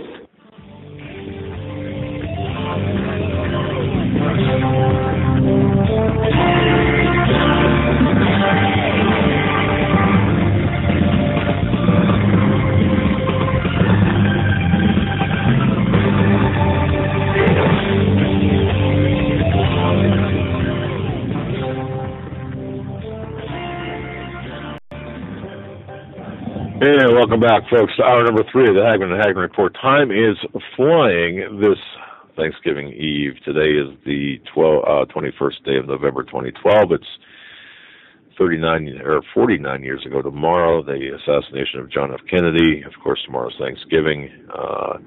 It's a time to be thankful for what we have. And I just want to thank everyone. By the way, we are going to be doing a live show tomorrow at a regular time. We invite you to our virtual table. We want to share. Once again, there's loneliness out there, and people who are alone, we want to invite them to our virtual table. We'll have a roundtable discussion, have a great time, and we'll talk about Thanksgiving as well as other topical news items. Let's go back to the phones. We've got a caller, 719 area code. 719, you're up. You're on deck. Oh, hello. You can just call me Crazy Granny in Colorado if you want to. Okay. Hey, Crazy I'm Granny. and I'm crazy. Yeah, you wanted me to, what is it you said, that Obama was an atheist and Marxist? I don't know. I would like, is that what it was? Correct me if I'm wrong. And I disagree. I think he's a Muslim and wants to install Sharia law, which I guess is pretty much Marxist. And that's my opinion. I think he's a Muslim, and I do believe he wants Sharia law. Okay, hold on, crazy grandmother from Colorado. Hold on a second. Joe, you're going to have to defend your position. You said he was an atheist, so I didn't say he was an atheist. I said he was a Satanist. Satanist using communist tactics. Okay, and I said that he was a Marxist communist. But you know what, crazy granny from Colorado? Look, I agree with you. I agree that this guy is a Muslim. He's a Muslim by heritage, by lineage, and I believe that he is not a practicing Muslim, but one who practices taqiyya, which is the ultimate form of deception in the Islamic doctrine. So I agree. Yes. Okay. I know your son, you might be right about the other aspect. I found something on the internet. I haven't been able to vet it yet, but it was called the Little Red Church, which, by the way, his mother took him to when he was small. Like I said, I haven't vetted this yet. I just found it. And it was full of Wiccan, which is basically witch and pagan families, inspiring to, as we develop, this is their doctrine for their children, liberal leadership for America. So I haven't vetted whether he went to that church. I just found it through the website. So my quest tomorrow will be to vet that. Well, yeah, look. And it would be interesting. That would be very interesting because in the 2008 campaign, I came across it was a poster where the Wiccan, this particular Wiccan, whatever they call them, pagan thing, was part of his support group. And they were praising him for his ability to use what they call double speak. It's don't ask me, I'm not a witch, but from my research, double speak is how they cast spells or something. Like I say, I don't understand it, don't want to understand it, but that's what I understood. If I can just kind of not correct you, but just kind of add to what you're saying here, you might be referring to the Little Red School on Mercer Island, Little Red Schoolhouse, or Little Red School on Mercer Island, and that's I mean, the red diaper baby crowd and the formation or the refinement of the Communist Party here, Communist Party USA. That's I'm not sure about a Little Red Church, but definitely the Little Red School in Mercer Island that espoused communist teachings or promoted communist teachings. So that's now the Wiccan aspect. I don't know. I have not heard that. So. Well, it has tape. Like I said, I haven't vetted it. I just came across it. Didn't have a chance to vet it, but I found it interesting. Indeed, it's if you think about the connections between Obama and think about Timothy Geithner's father and Obama's mother, it just so happened that they were working together at the Ford Foundation in Indonesia. Yeah, that's just so happened. So there's a lot in his background, a lot that we have to the connections, and we've interviewed. Bill Ayers, or not Bill Ayers, Larry Jim Parra. And Jim Parra, yes. About Bill Ayers and the connection to Obama and such. So we know this guy is a Marxist revolutionary. The guy's a community organizer. I don't know, crazy grandma from Colorado. I don't know. I am. I called. Yes, I'm crazy, or so they say. However, I am a Christian. I'm very Christian, and I do believe in the Bible. And what your son said about earlier, he was speaking about taking, something down that has been there forever. A nativity scene. Nativity scenes. I mean, that's just something you see. I've been growing up with all my life, and I don't understand why they just keep shaking their fist at God and expect it at some point God is going to shake his fist back, or the worst, well, there's different types of judgment. The worst judgment that he did to Israel is he turned his back on them and allowed their enemies to infiltrate and, of course, destroy Jerusalem, and which was Babylon. And that could be what's going to happen to us. And it's just frightening. It just frightens me when I hear more and more about, and I guess what the atheists would probably put up is, the Darwinian theory. Well, yeah. Go through and look at, the evolutionary theory, I suppose. I don't know. And, we've got, look, with the veil of protection. I mean, this country was founded, and I would dare, I would hope, look, if people are out there listening to this program, and boy, it sounds like I'm mentioned for a fight here, I guess, which I'm not really, but this country, from George Washington, even before that, Plymouth, Massachusetts, and such, and in Maine and other places as well. But this country was founded on Judeo-Christian values, and there are people today that insist, no, it's not a Judeo-Christian country, and they're trying to rewrite history, and there are people out there that are falling for this. And that's not right. No. So, and I'll tell you something. We have lost, or we are mocking the presence of the Almighty God. And I have to say this: by removing that veil of protection, or by doing so, the veil of protection over this country will be removed. I mean, look at what happened on 9/11. And there are some things with that, but beyond that, but the veil of protection for this country. Good God protection, because of our lack of repenting. You're right. Yeah, I mean you're right. So it's going to happen. It's just I can see it, and I pray. I do a lot of praying. I don't fast as well as I should, but I do pray. I pray every day, and I keep begging to Him, because there's so many Christians that are out there that are trying, but it just makes me sad. Really makes me sad. I am sad as well. My grandparents go back to the founding fathers, so I can't even imagine my grandfather being alive right now. He wouldn't even know what to think about this. And he couldn't understand the Vietnam protests, let alone this. So I'm just glad he's not alive to see this. It's sad. It really is. And what the total removal of God from our schools, from our life, the replacement of or the abortions, the 3,000 abortions per day.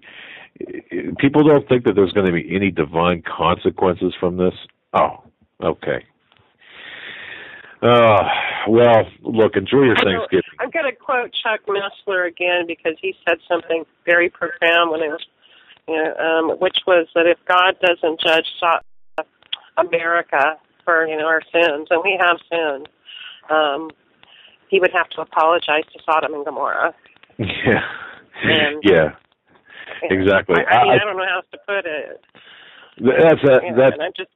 That summarizes it nicely, and I think that quote. I think Chuck Missler was quoting Billy Graham. I could be wrong, but Billy Graham. You might be right, but I'm just heartbroken, really heartbroken, and I just keep praying. I don't know what else to do. I keep praying, and I saw that. I think you're going to have Steve on again Sunday, right? Stephen, Pastor David Langford. Yes, Sunday night. Oh, it'll be an awesome show. Sunday night, right? Absolutely. 9 to midnight Pacific or Eastern time. Yeah, your time. You're in Mountain Time, right? In Colorado. Yeah, I'm in Mountain Time. So it'll be what time? 7 to 10 your time. 7 to 10. Okay, because I'm not missing that on Sunday, right? That's correct. Sunday, yes. I'm not missing it. I am not. And then, how do you donate to you guys? Do you do it on the internet, or just send? If I want to donate. Look, if you've got like a small box truck, fill it up with gold bars, and I'll give you my address off air. No, I'm just no. You are funny. I'm not myself. No gold bar. Sorry. Come on, just a half a time, all right? Now, that's too funny. Seriously, praise the Lord, I'd like to donate something to you guys. So I just know if you do it on your website. If you have, do you have to have PayPal or? I don't have a PayPal account. So. Oh, you don't have to have.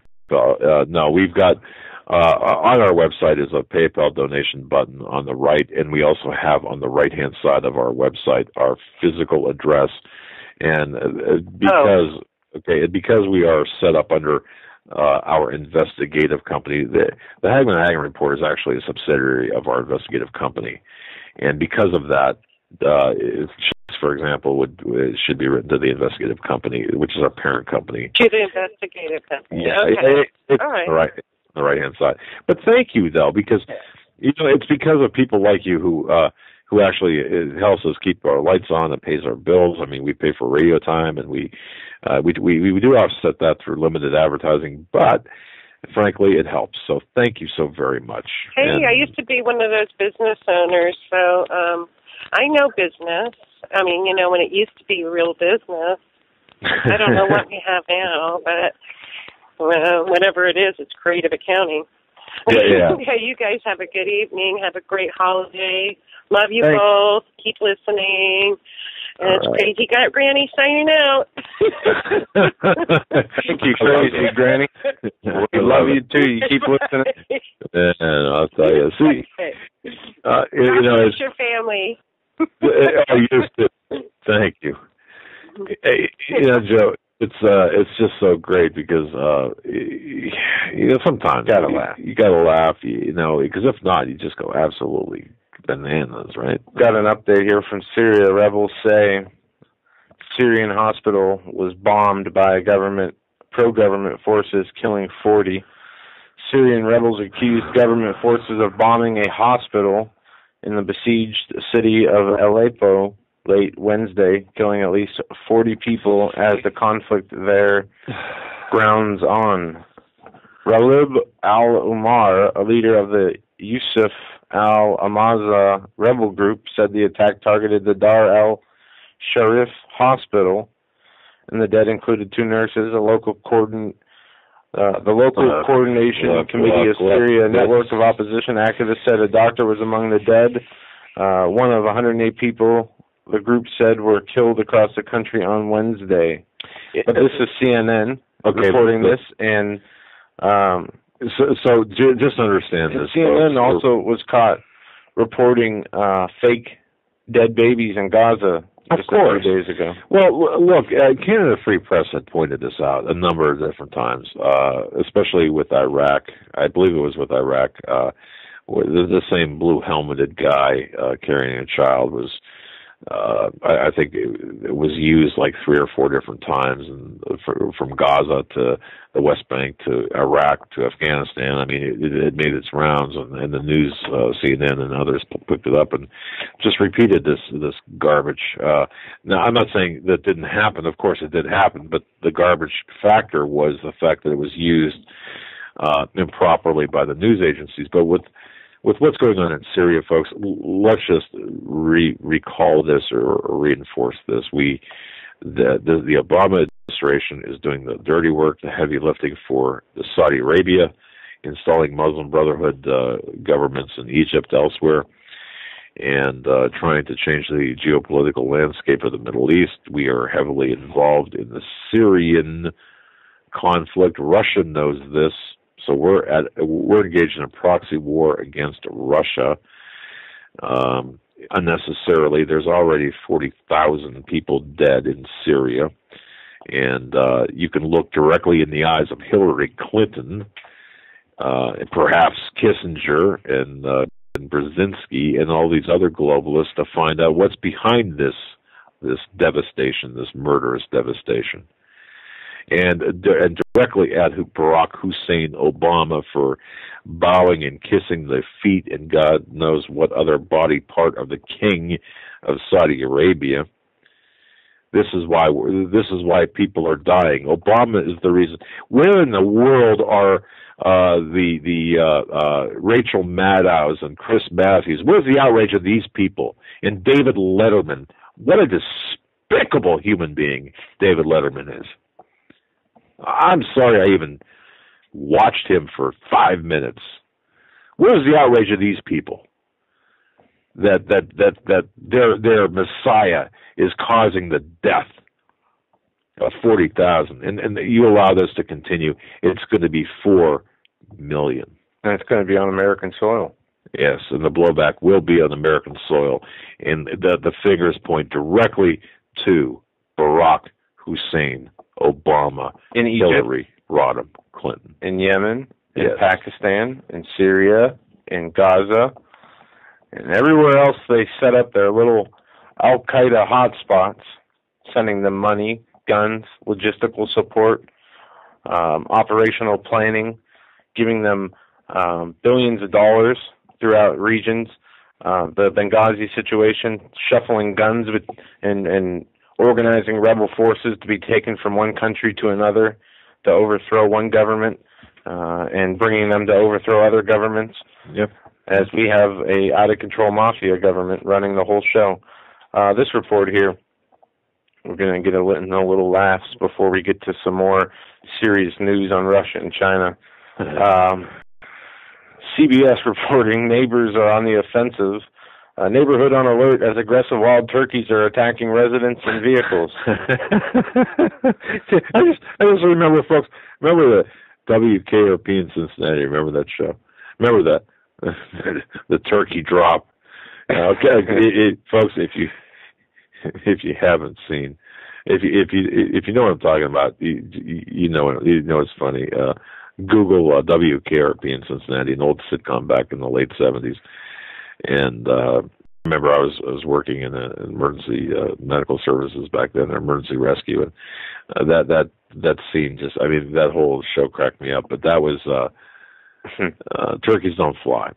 Just WKRP in Cincinnati, turkey drop. It's a great Thanksgiving reminder. But go on, Joe. Debbie in the chat room says, see, even the turkeys have had enough. Yeah, well, go on with that story. Neighbors are on the offensive in Brookline after what has some residents are describing as aggressive turkeys. They are attacking the vehicle, Karen Halverson said outside her home in Aspinwall Hill neighborhood. After getting in her truck, a neighbor came and ran the birds off, but it didn't stop there. The turkeys came back and started attacking the front door. The second run-in came a few weeks ago. As she walked nearby, I looked back, and there are 3 of them that were charging me. She moved to the center of the street to avoid the animals, but they followed her. The turkeys flew in her face and scratched her neck, she said. Some people going to work, and they've been chased by turkeys. Other people said, see, they know it's coming tomorrow. They know it's coming tomorrow. And that's from Boston local CBS. And look, we could take a lesson. We can learn a lesson from these turkeys. They're not going down without a fight. Okay, I mean, you think they think you're going to put me on. You're going to put me on your table. I don't think so. Yeah, I'm going to your FEMA camp. That's right. So you know what? I mean, instinctively, they're putting up a fight. So let's take a lesson. Thanks, Marianne, for sending this one. Russia seeks closer military ties with China. Yes, this is important. Russian Defense Minister Sergei Shoigu Wednesday indicated Russia's continuing interest in cooperating with China on defense senior sector issues. Shoigu told top Chinese officials during a visit to Beijing for the 17th Sino-Russian Intergovernmental Commission on Military and Technological Cooperation that joint work between the two powers would enhance stability across the region. The closer the cooperation is between our two countries, including the military technology area, the more peaceful our region will be, he said. This Sino-Russian alliance is we have to keep a very close eye on this, because what's taking place here is you've got Iran being backed by Russia militarily and by China with technologically, okay? And we're out there we're out there attempting to destabilize Syria, ultimately going to destabilize Iran. I understand the nuclear power or the nuclear weapon aspect of this. We can't let that happen, but it goes far beyond that into nation building and restructuring. And, obviously, China's not going to let this happen, given the fact that this would open up a new front for them, and Russia's certainly a new front for them. So this is what this is all about. Marian, thank you for sending that. Indeed, a senior Chinese military official continued and said, "We see our relationship with Russia as a priority in the field of international military cooperation." He added that he wishes to bring the relationship to a higher level. As China's economy and influence have continued to grow, the country has become increasingly attractive to Moscow as a regional partner. The two powers have already aligned interest in foreign policy, from batting down Western criticism of human rights abuses to their joint stance against foreign intervention in the Syrian civil war. And that speaks to your point about their backing of Iran and the Middle Eastern countries. But I do agree against the intervention in the Syrian civil war, because the intervention the U.S. is providing is funding and giving help to the al-Qaeda terrorists, these extreme murdering rebels that are killing Christians, they're killing African Americans, anybody who won't bow to them and their religion and their God. They are slaughtering people. So yes, but no, it is bad that there are combining forces. It is worse that our government is, pitted against, is taking actions, offensive actions, really, through proxy wars in places that are direct attacks to these two countries. And we just can't have peace no matter what areas we're talking about anymore, it seems. We are a world on the brink of chaos. Look, this is biblical, what we're seeing. We're seeing we are living in prophetic biblical times. Wars, rumors of wars. It's not just a sentence in the Bible. This is what we're actually seeing right now. And racism. I wanted to hit this. Dem's criticism of race includes racially coded words. Oh, of course. I have an audio I wanted to play. It's about 5 minutes, but we can skip that. They're saying using words like incompetent while attacking Susan Rice is a coded racial word. Maybe we should play the audio, but it is the eve of Thanksgiving. People should be spared the... Well, no, I think here's the issue with that. If we can get the audio up, that'd be great, but here's the issue with this. And this has worked in the past, and I'm going to predict that this tactic is going to lose its luster and effectiveness, because everything, any type of criticism, any type of saying, well, hey, look, there's something going on here, to be met with cries of racism. I think that's an overused card. I think that's an overplayed card. I think that there will be some blowback from that, and enough is enough. And these really slimeball people who pull that race card out and make that an issue. They are the racists. We're not the racists. I don't care if Obama was green, blue. I don't care. Rice. You know what? I'm not even sure if Susan Rice is really black. I mean, to be honest with you, I don't know what she is. And I'm not being funny. I mean, I look at her, but it doesn't matter. Incompetence is incompetence. Evil is evil, regardless of the color. And, the only people who are guilty of racist comments are people like Matthews. You know what? There are people on the right who are guilty of... Well, of course. But not in this context. No. It's completely blown out of proportion. It seems like a common theme in this Obama administration is anytime Fast and Furious was brought up, they used the same tactics when people were going after Holder. Oh, you're doing it because of his race. No, we're doing it because he is supplying drug cartels with machine guns that are being used to kill citizens and police officers on both sides of the border, in the southern border, and to demonize Second Amendment so he can brainwash people into thinking about guns in a vastly different way, as he says. That's not racism. That's the truth. The homophobic, Islamophobic. These are all words that have been made up. Right. And it goes to the class warfare, the division. They are doing this. It is a tactic, and it is working. We saw the cries from the Obama supporters to riot, who would assassinate Romney if they didn't get their way. Well, if we find ourselves in a unique situation to be facing in a presidential election in the future, question one, will people riot still if Obama's not elected to a third term? I wonder if the majority of Obama supporters even know that a president can only hold 2 terms. I heard somebody on the Sean Hannity show, somebody who calls him frequently, from what I gathered from the short conversation I heard riding from my apartment to the studio yesterday, who said he would elect Obama again. He would keep him as president forever. And is this what they're really trying to set up? Possibly. Do we have that much time left as Americans? I don't know. But we'll play this video, or this audio, because I think people need to hear what they are really trying to say. They're using the failed cover tactics. Right. Notice the They failed in covering up their crimes, so now they are on the offensive, throwing the race card out. We have to analyze the playbook of the people who are doing this. This is a good way to do it. All right, here we go. Talking here with Soledad. I just want to ask you to turn to the issue of Benghazi and the talking points that have now become a real political hot potato. The intelligence community admitted for the first time on the record last night that they, in fact, changed talking points that Susan Rice used in the talk shows right after the attacks on 9/11 this year to take out Al-Qaeda and replace it with extremists. And there had been a big conspiracy theory that perhaps it was the White House or a political move. Is there frustration there that the intelligence community has taken so long to admit that and kind of left Susan Rice hanging out on a limb? I am a bit frustrated by that.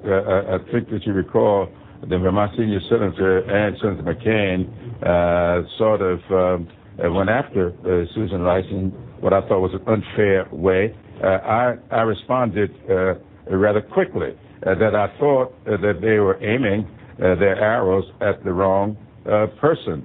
The fact of the matter is, we all know that whatever requests were made for additional security, whatever went on before 9/11, it was all directed to the State Department, not the United Nations.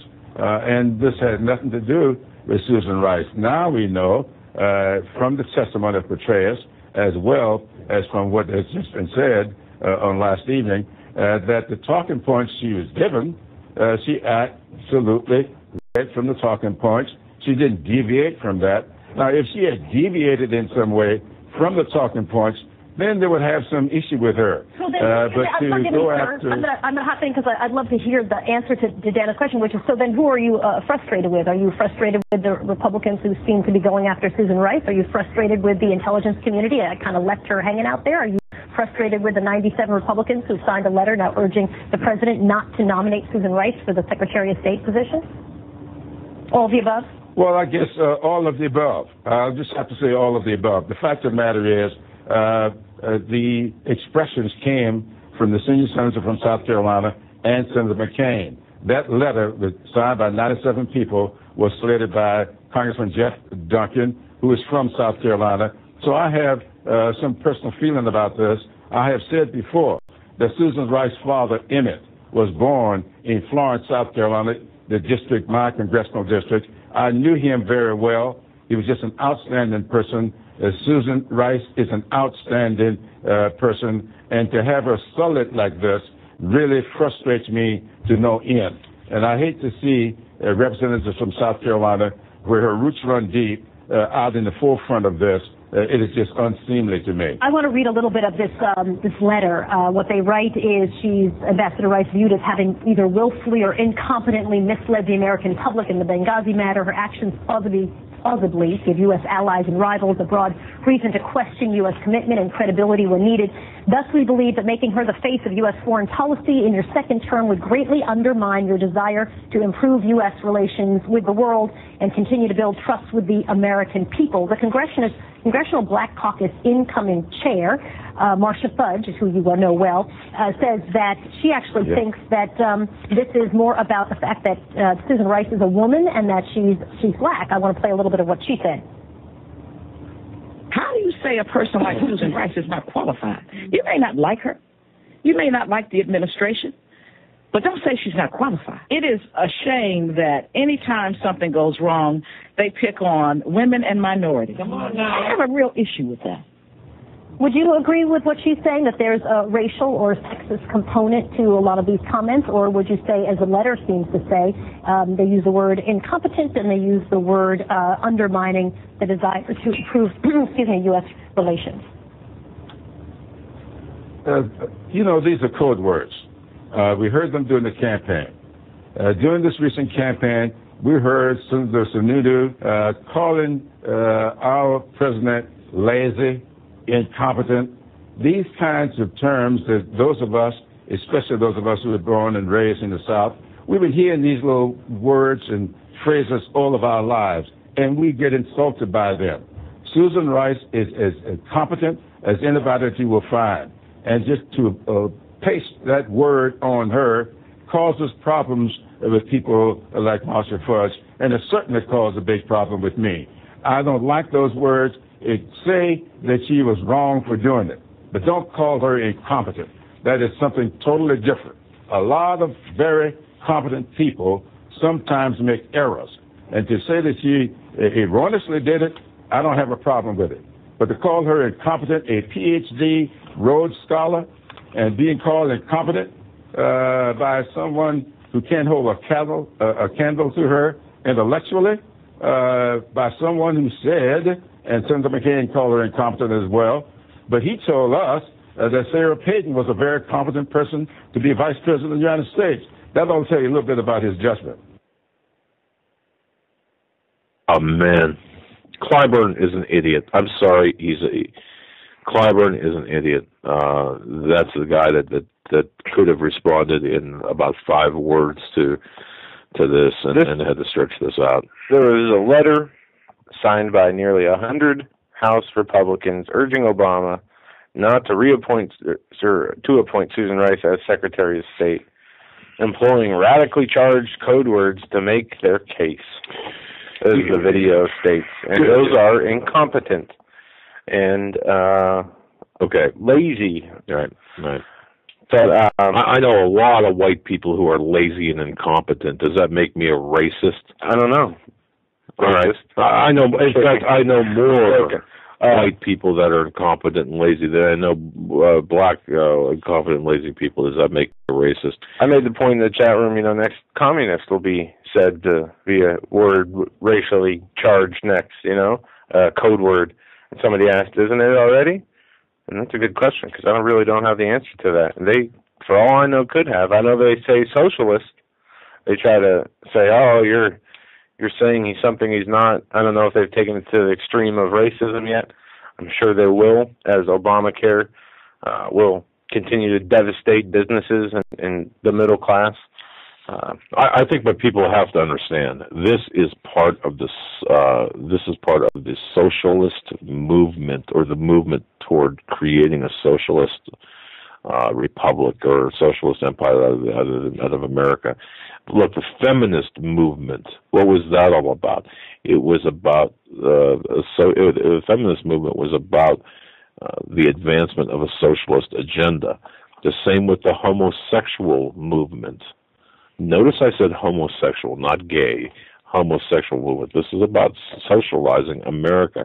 This is all part of the process to create this socialist, communist utopia, at least according to people like Obama and others. And notice too that Obama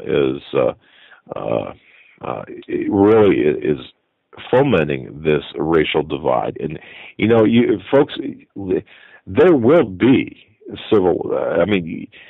Just imagine the riots of 1968 in every city, but multiply that by 50, 100. That's what we're looking at here, because of not only the racial divide, but the social economic divide and the collapse of the dollar. Does that mean it's going to be the end of the world? No, it's not going to be the end of the world, but we're going to have to get through that. But understand what's coming. And remember what I said at the beginning of the program too, about wisdom. When you hear things like this, let's say you read about this, you heard it on our program, but let's say you read about this in the newspaper. How do you look at this? Well, a wise person has the ability to foresee future consequences of present action or of events taking place today. So you look at this and you evaluate this. Well, you anticipate where this is going. Well, you can see where this is going. This is going to exacerbate this racial divide in this country. We have to understand what's at stake here. And that's why it's so important to listen to this, as painful as it could be, to listen to these morons. Well, really, they're not morons. They're intellectual people advancing a socialist, communist agenda in this country. That's their objective. And that's what it's all about. And that's what it's always been about this century. From Roosevelt onward, from the Federal Reserve, from the creation of the income tax, it's always been about the centralization, control of the populace, and then ultimately culling down the herd. This is what it's all about. And we understand it, look at it for what it is, and then anticipate what's going to happen down the road. Interesting stuff. Another article here, voting for Obama keeps families away from each other on Thanksgiving. It just gets into how the political atmosphere, the tension in the United States has risen to a point that families are not coming together because they believe no cranberry sauce for you. You voted for Obama. Yeah, really. That's how it can't be like that. We have to put our political beliefs aside when it comes to family, not our religious beliefs. We can't force people to believe what we believe, but we just have to plant the seed and leave it at that and let God take care of the rest. But it should never come in between a family, a political, presidential race. It should not tear a family apart to the point where they can't get together. And if it does, then that family has deeper issues that politics, no matter how good they are, won't be able to fix. I want to thank Paul, by the way. I just thank you for that, Joe. I want to thank Paul for an email I got. Paul, I'm going to be looking at this heavily. Thank you for that. And Jan and Dallas, thank you for providing me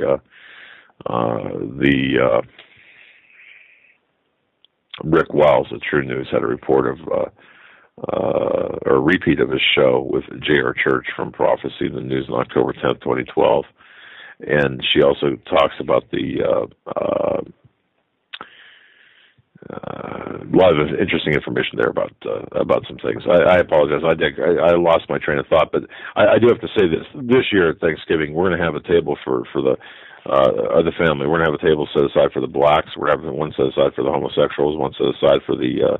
you mean on our show or no, actual, because I'm going to be joining you this Thanksgiving. Right. Well, then you're going to have to sit at the... let's see, what table can we put you at? The one furthest or the closest to the door, I think. But am I at the conspiracy theory table? No, that's it. Now, see how crazy this is, because look, families are being divided, and this is not really a laughing matter or a funny matter. Families are being divided, and remember what the Civil War was all about. Brother against brother, father against son, and such. And where are we headed to today? We are headed today toward that very same.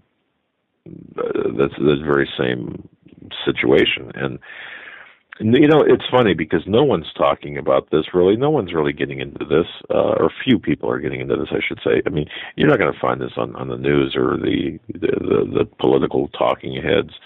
It's all about politics to them. It's all about the theater, but it's never about what's behind the curtain on the stage. Yeah, watch what's on the stage. No, look what's behind the curtain. Look what's above. What's pulling the strings, and what's the ultimate objective here? Well, It's to divide the country, divide and conquer. It's that way. It's always been that way. The Communist Party, and by the way, the Communist Party USA, it's a real entity.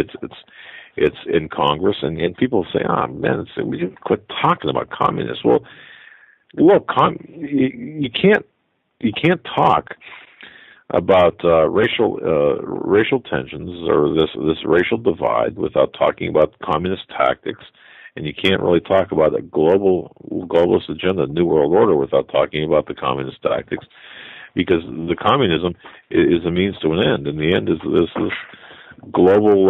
And by the way, you talk about communism. It's right up there next to National Socialism, and it's next to socialism itself. People have this tendency to believe, well, the Nazi Party is a far-right entity. No, it's not. It never was. It was not. It's far left. It's progressive. And we as a country have been moved dramatically to the far left. Even the Republican Party has crossed the left-to-center threshold, and we are now into, even the conservatives of today would have been the liberals of yesterday. It's maddening, and for us conservative Christians to accept and allow our families to be groped at airports. How's that going, Joe? How's the opt-out film week going? Apparently nothing, right? Because apparently everyone is just succumbing and acquiescing to the grope-a-dope lines at the airports, saying they can't be bothered this year with any type of civil disobedience. Is that right? Well, there are a few things happening. One is TSA has been issuing warnings to travelers over this. They have been issuing warnings to journalists, threatening them. That must account for that accounts for the email I got from John Pistoli from the TSA saying, "Go ahead and try to fly. Go ahead." Yeah. No, there are. It's not going to go away. It's just not going to happen. This nation is not going to get better. There are not enough people that are willing to say no to this government until it will be, at the barrel of a gun, down the barrel, when they're looking down the barrel of a gun. And is that going to change their position? Are they more likely to say no when they have a choice versus when they don't have a choice? It's looking bad. And 2-3 years ago when they had the opt-out push and they actually got the airports to shut down, people, let me tell you, now my best friend. The TSA is going on the offensive, it seems, with this. They're telling people, the police will arrest you if you videotape, even though you can with the TSA policy. They're saying that they're going to go the extra mile to make your life and your travel experience the worst it can possibly be if you're wanting to participate in this opt-out thing. But this is why I don't fly, because I would be in jail. What we need to do? I tried to board a plane. Look. I think what we need to do as a society, as a people, really, we have to starve the beast. Were you just punching, right? Okay, yeah, that's what I thought.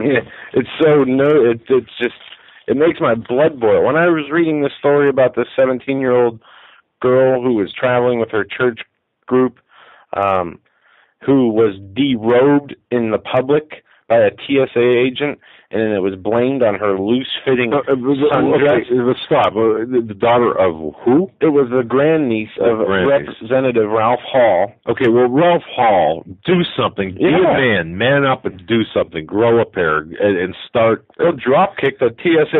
No, you know what? Do your job as a representative of the people, and shut this monstrosity, this sorry excuse, because look, the brown shirts are coming to a neighborhood near you, and you're gonna have to decide at some point. You're gonna have to make a decision on what you're gonna do, how you're gonna handle it. And we are not. Look, I'm not advocating any type of seditious activity. However, I'm not going to have my rights trampled and violated by a group of Nazi type thugs. And who created this agency? Well, it was created by George W. Bush. Yes, George W. Bush, but who expanded it to the levels that we're at? Obama. You know, people at the time yelled, "Oh, Bush, you're a Nazi. Are we hearing that now about Obama because he's no? Of course not. So you could tell the bias of the media, and of course we're preaching to the choir. Look, we need to step up to the plate. We need to be men. We need to be leaders of our families and say we're not going to take it anymore. And until such time, until we do that, until we have that resolve, what's going to be your tipping point? What is it? Is it going to be when they feel up your wife? I'm sorry for being crass, but when they grab your wife's breasts and private parts, is that when you're going to finally say no? Or your daughter? Or your granddaughter? No. Or your mother? It would be the very second they tried to do something against, say it was on the streets, because the TSA will be on the streets. They're already on some highways. I'll tell you something. When they go to reach to touch somebody at that moment, look, they're in jeopardy of losing that arm. Look, see, that's the thing. Parents, you've got, and I went through this with Joe. God, he was just a hassle. Oh my God. I mean, no wonder I've got heart trouble and I drink to excess, right? No, seriously, I don't. But look, you've got kids, and you know that the children will test you. They'll push their limits, and if you allow them to do something, they do a little bit more and more and more and more, and finally they're out of control. This is what the TSA is doing. This is exactly what's going on with the TSA. Mm-hmm. And they're coming to the highway. They're going to places that they really don't have any mandate to be at. In fact, they shouldn't even be in existence. They shouldn't, yeah. But we have the DHS shouldn't even be in existence. So where are we going to engage them in battle? And I say in battle, meaning where are we going to stand up for our constitutional rights? At what point? When? What's going to take you listener out there, what's going to take for you to stand up? Is it going to take when they come for you or when they touch you? But it's okay for them to go ahead and touch your neighbor or to nuke your neighbor. That's okay. It's not me. Yeah, well, I'll tell you what, it's going to be you someday, and you won't have to fly a plane. You'll be just driving down the road. Papers, please. And this is where we're headed. Yes. And folks, look, I'm just riled up tonight. Can you tell? Can you tell I'm riled up? I mean, I am, man. I'm riled up. All right. It's we're going to cover this story and probably break off. We don't have any callers on hold. No, you know what? It's a pleasant night, and I just want everyone to have a really restful night. And we really can't. I don't want to end on a super, testosterone-laden diatribe tonight. But we have to set our ground rules. It's a quiet. It's kind of it's the eve of Thanksgiving. It's a family time. Mm-hmm. And you know what? We're with our family right now. Our extended family. That's right. And somebody mentioned earlier in the show, this is the best 3 hours of my day. Oh, it's mine the too. Best 3 hours of our day too. We get to come here and talk to you guys, interact with you guys, say whatever's on our mind. We don't have to hold anything back, and we get to spread the good news of the Lord and His salvation to everyone and anyone who chooses to listen. And I mean, it doesn't get much better than that. The thing that people don't know is that we have a room off the studio where we do keep this several people.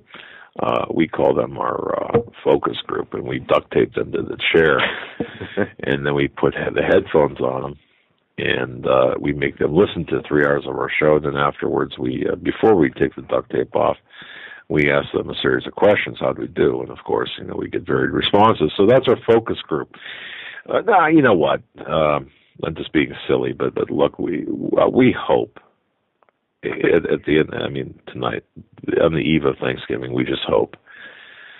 We're thankful to you, our listeners. We're thankful for everything you've done for us, your prayers, and talking about our program. We're thankful that we're able to do what we do, but we just hope that we leave you with a little bit more information when he came to the table. I was gonna cover this article about NATO confirms receiving Turkey's Patriot missile request, but how about you take us out with a Thanksgiving proclamation? Yeah, you know what, folks, and there's a caller earlier tonight. I can't remember who called. It was Jen called. Crazy Grandma called. But I mean about the Thanksgiving story, and we're going to go into some more detail tomorrow about this. But let me just read this, okay? You know, folks, you hear about America being not a Judeo-Christian, or look, we're not a Muslim country, Barack Hussein Obama. We're not an atheist. We're not a Hindu. We're not Buddhist.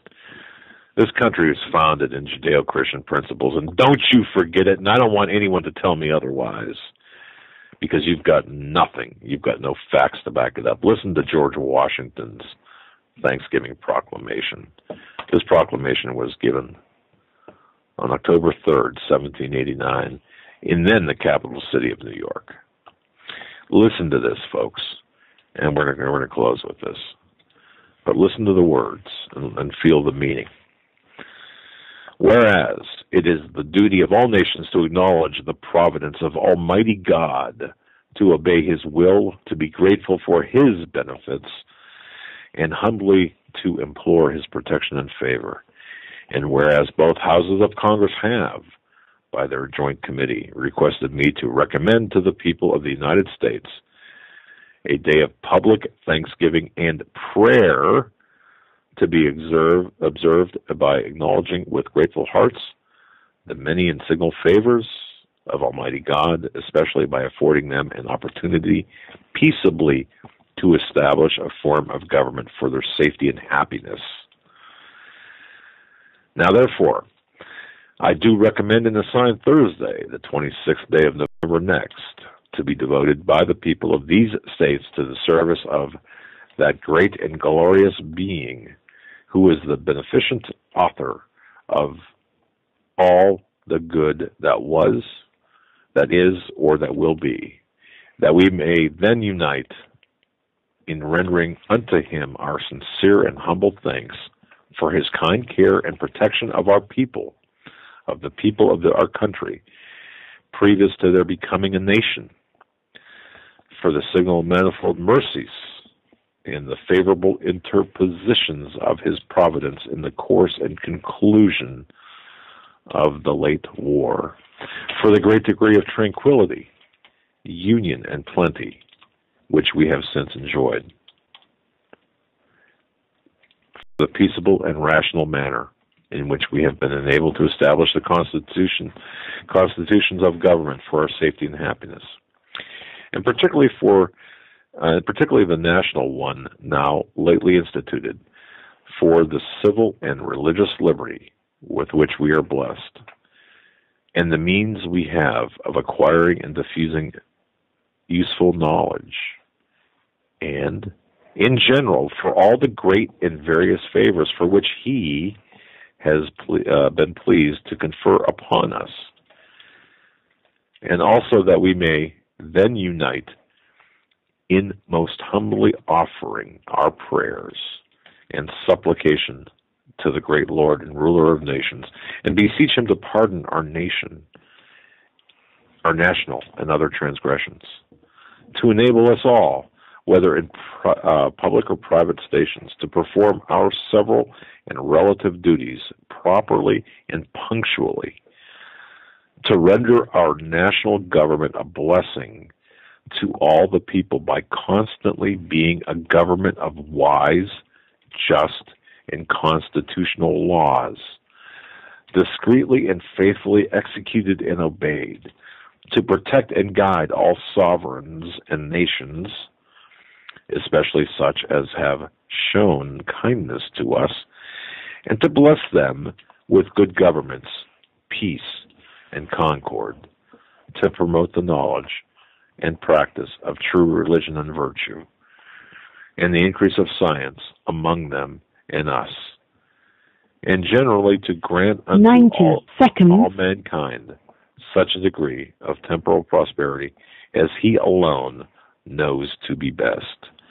Given unto my hand at the city of New York, the 3rd day of October, AD 1789, George Washington. There you have it, folks. Excellent. Excellent, excellent. What a proclamation. Yeah. With that, we're going to end the show.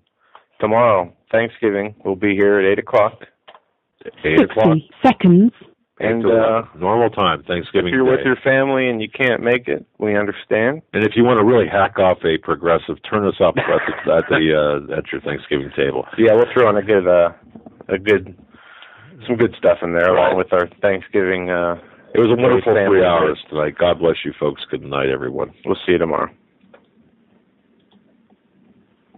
Thank you for using Blog Talk Radio. Goodbye.